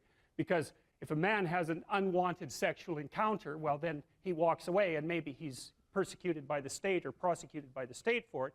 But if a woman has an unwanted, unwarranted, or incautious sexual encounter and she ends up pregnant, then, well, in traditional societies, you're just done. And even in modern societies that are rich like ours, I don't have to go into that. It's big trouble. No matter what you do about it, it's big trouble. So being more nervous about that makes perfect sense. But then here's the last thing. And I think that women's nervous systems are not adapted to women. I think women's nervous systems are adapted to the mother-infant dyad. And because you are not the same creature when you have an infant. Not at all. You're way more vulnerable. And it's partly because you have to express the vulnerability of the infant and you also have to care for it, right? So you think about an infant, especially under 9 months. So let's say, how are you going to be wired up if you're going to optimally care for an infant under 9 months? And I'm saying under 9 months because women generally do the bulk of child care for infants who are under 9 months old. And part of the reason for that, there's a whole host of reasons, but part of the reasons for that, obviously, is that they breastfeed. But imagine what you need to be wired up biologically in order to care for an infant. First of all, they're very demanding, right? Because they're completely helpless, and they're demanding 24 hours a day, and it's quite a emotional load. And an infant under 9 months is never wrong, right? What you do to an infant under 9 months is when they're in distress, you always respond. You never tell the infant, get your act together and stop whining, right? Which you can do, say, to a child that's 18 months old. You can start having that sort of conversation. But under 9 months, it's like nothing is the infant's fault. It's surrounded in an extraordinarily threatening world, and you have to be responsive to what it needs, regardless of what you want, and you have to be very sensitive to the threats that emerge in the environment. And so I think the price that women pay for that ability to have an intimate relationship with infants in the very earliest stages of development is that their nervous systems are actually wired so that they can perform that role optimally. And the disadvantage to that is that having a temperament like that doesn't work that well when you're dealing with adult men, especially when you're dealing with them in a business environment, because it's not the same thing. Not at all. It's a competitive environment. So, okay, so agreeable people are compassionate and polite. What are disagreeable people like? They're tough-minded, they're blunt, they're competitive, and they won't do a damn thing they don't want to do. So it isn't exactly that they're aggressive, although they will push you the hell out of their way if you're in the way. They're not like volatile like you are if you're high in neuroticism. It isn't defensive aggression. It's more like predatory aggression. It's dominance behavior. And so for someone who's highly disagreeable, they look at the world as a place in which they can compete and win. And I'll tell you a story. I have a friend. I gave him my personality test, the Big 5 aspect scale that Colin DeYoung developed in my lab. And I knew he was a disagreeable guy, and by interacting with him. I mean, he's even rude to people sort of spontaneously on the street. I actually like him quite a bit. He's very, very funny. He's also very conscientious, so you can trust him, but he's disagreeable as hell. And so I gave him this test because I thought it would be funny, and he came out as the most disagreeable person in 10,000. So reasonable in compassion, about 30th percentile, but like 0.001 in politeness. So he's extraordinarily blunt, and he'll just say absolutely anything, no matter how horrible it is. And he was often brought into corporations to sort of clean them up. So if a corporation was tilting and not doing well, they'd bring him in to find out who the useless people were and fire them. And I talked to him about that because I've had the miss opportunity to have to not have graduate students in my lab, for example, that weren't performing well, and I find it very, very difficult to, you know, dress someone down, and certainly difficult to fire them. I just hate it because I'm actually quite an agreeable person, much to my chagrin. And I asked him about that, and I said, well, what do? You have to fire people all the time. How do you handle that? He says, handle it? I enjoy it. And I thought, wow, that's so interesting that someone would have that response. I said, well, what do you mean you enjoy it? He said, look, I go into these companies and I analyze the performance of groups of people, right? And in those groups, there are people who are really striving, really trying hard and working themselves really hard and being productive. And then there's these people that are just doing nothing. They're completely in the way. They don't carry their weight at all. They take advantage every chance they get. And they're always whining about why they can't work. It's like, I find out who they are, I call them into my office, and I tell them exactly what they've been doing. It's like, hit the road, buddy. You've had your run of it. And I thought, oh yeah, okay, fair enough. You know, well, I can tell you, you know, I've had situations in my lab where I had underperforming graduate students. And one of the things that was really awful about that was that it was really hard on the high-performing graduate students, you know, because they felt that even being in the same category as the people who weren't working hard and pulling their weight devalued what they were doing, you know, and that's exactly right. And so this is also why there's a conscientiousness trait and an agreeableness trait. Because conscientious people judge you on your accomplishments, right? They don't give a damn about your feelings, not a bit. It's like, are you doing the work or not? Whereas agreeable people think, well, you know, your mother's sick, and you know, you've got a bunch of family problems, and we all have to take care of each other, and it's no wonder that you're having a rough time. And like, you can't say that one of those attitudes is correct and the other isn't correct. You can't say that. There wouldn't be those two dimensions if there wasn't something correct about both of them. But you can certainly point out that often they conflict, you know, and so the demand for inclusiveness and unity and care, and the demand for high-level performance in a hierarchical structure, they're very different orientations in the world. And so it's complicated for people who are agreeable and conscientious. And actually, I think often that large corporations and large institutions of any sort run on the unheralded labor of people who are high in agreeableness and high in conscientiousness, and they're disproportionately women. And my experience in large institutions has been that if you want to hire someone to exploit appropriately, no, not appropriately, if you want to hire someone to exploit productively, you hire middle-aged women who are hyper-conscientious and who are agreeable, because they'll do everything. They won't take credit for it, and they won't complain. And that's nasty, and I think that happens all the time. And so one of the things you have to be careful of if you're agreeable is not to be exploited, because you'll line up to be exploited. And I think the reason for that is because you're wired to be exploited by infants. And so that just doesn't work so well in that actual world. And one of the things that happens very often in psychotherapy, you know, people come to psychotherapy for multiple reasons, but one of them is they often come because they're too agreeable. And so what they get is so-called assertiveness training, although it's not exactly assertiveness that's being trained. What it is the ability to learn how to negotiate on your own behalf. And one of the things I tell agreeable people, especially if they're conscientious, is say what you think. Tell the truth about what you think. There's going to be things you think that you think are nasty and harsh, and they probably are nasty and harsh, but they're also probably true. And you need to bring those up to the forefront and deliver the message. And it's not straightforward at all, because agreeable people do not like conflict. Not at all. They smooth the water. You know, and you can see why that is in accordance with the hypothesis that I've been putting forward. You don't want conflict around infants. It's too damn dangerous. You don't want fights to break out. You don't want anything to disturb the relative peace. You know, and if you're also more prone to being hurt physically and perhaps emotionally, you're also maybe loath to engage in the kind of high-intensity conflict that will solve problems in the short term, because a lot of conflict, it takes a lot of conflict to solve problems in the short term. And you know, if that can spiral up to where it's dangerous, which it can if it gets uncontrolled, it might be safer in the short term to keep the waters smooth and to not delve into those situations where conflict emerges. The problem with that is it's not a very good medium to long-term strategy, right? Because lots of times there are things you have to talk about because they're not going to go away. And so partly what you do with agreeable people is you get them to figure out, and they have a hard time with this too. If you ask a disagreeable person what he wants, say, or she wants, they'll tell you right away. They know. It's like, this is what I want and this is how I'm going to get it.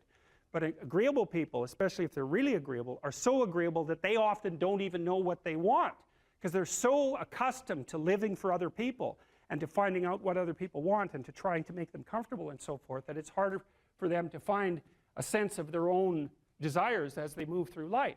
And that's not, look, there's situations where that's advantageous, but it's certainly not advantageous if you're going to try to forge yourself a career.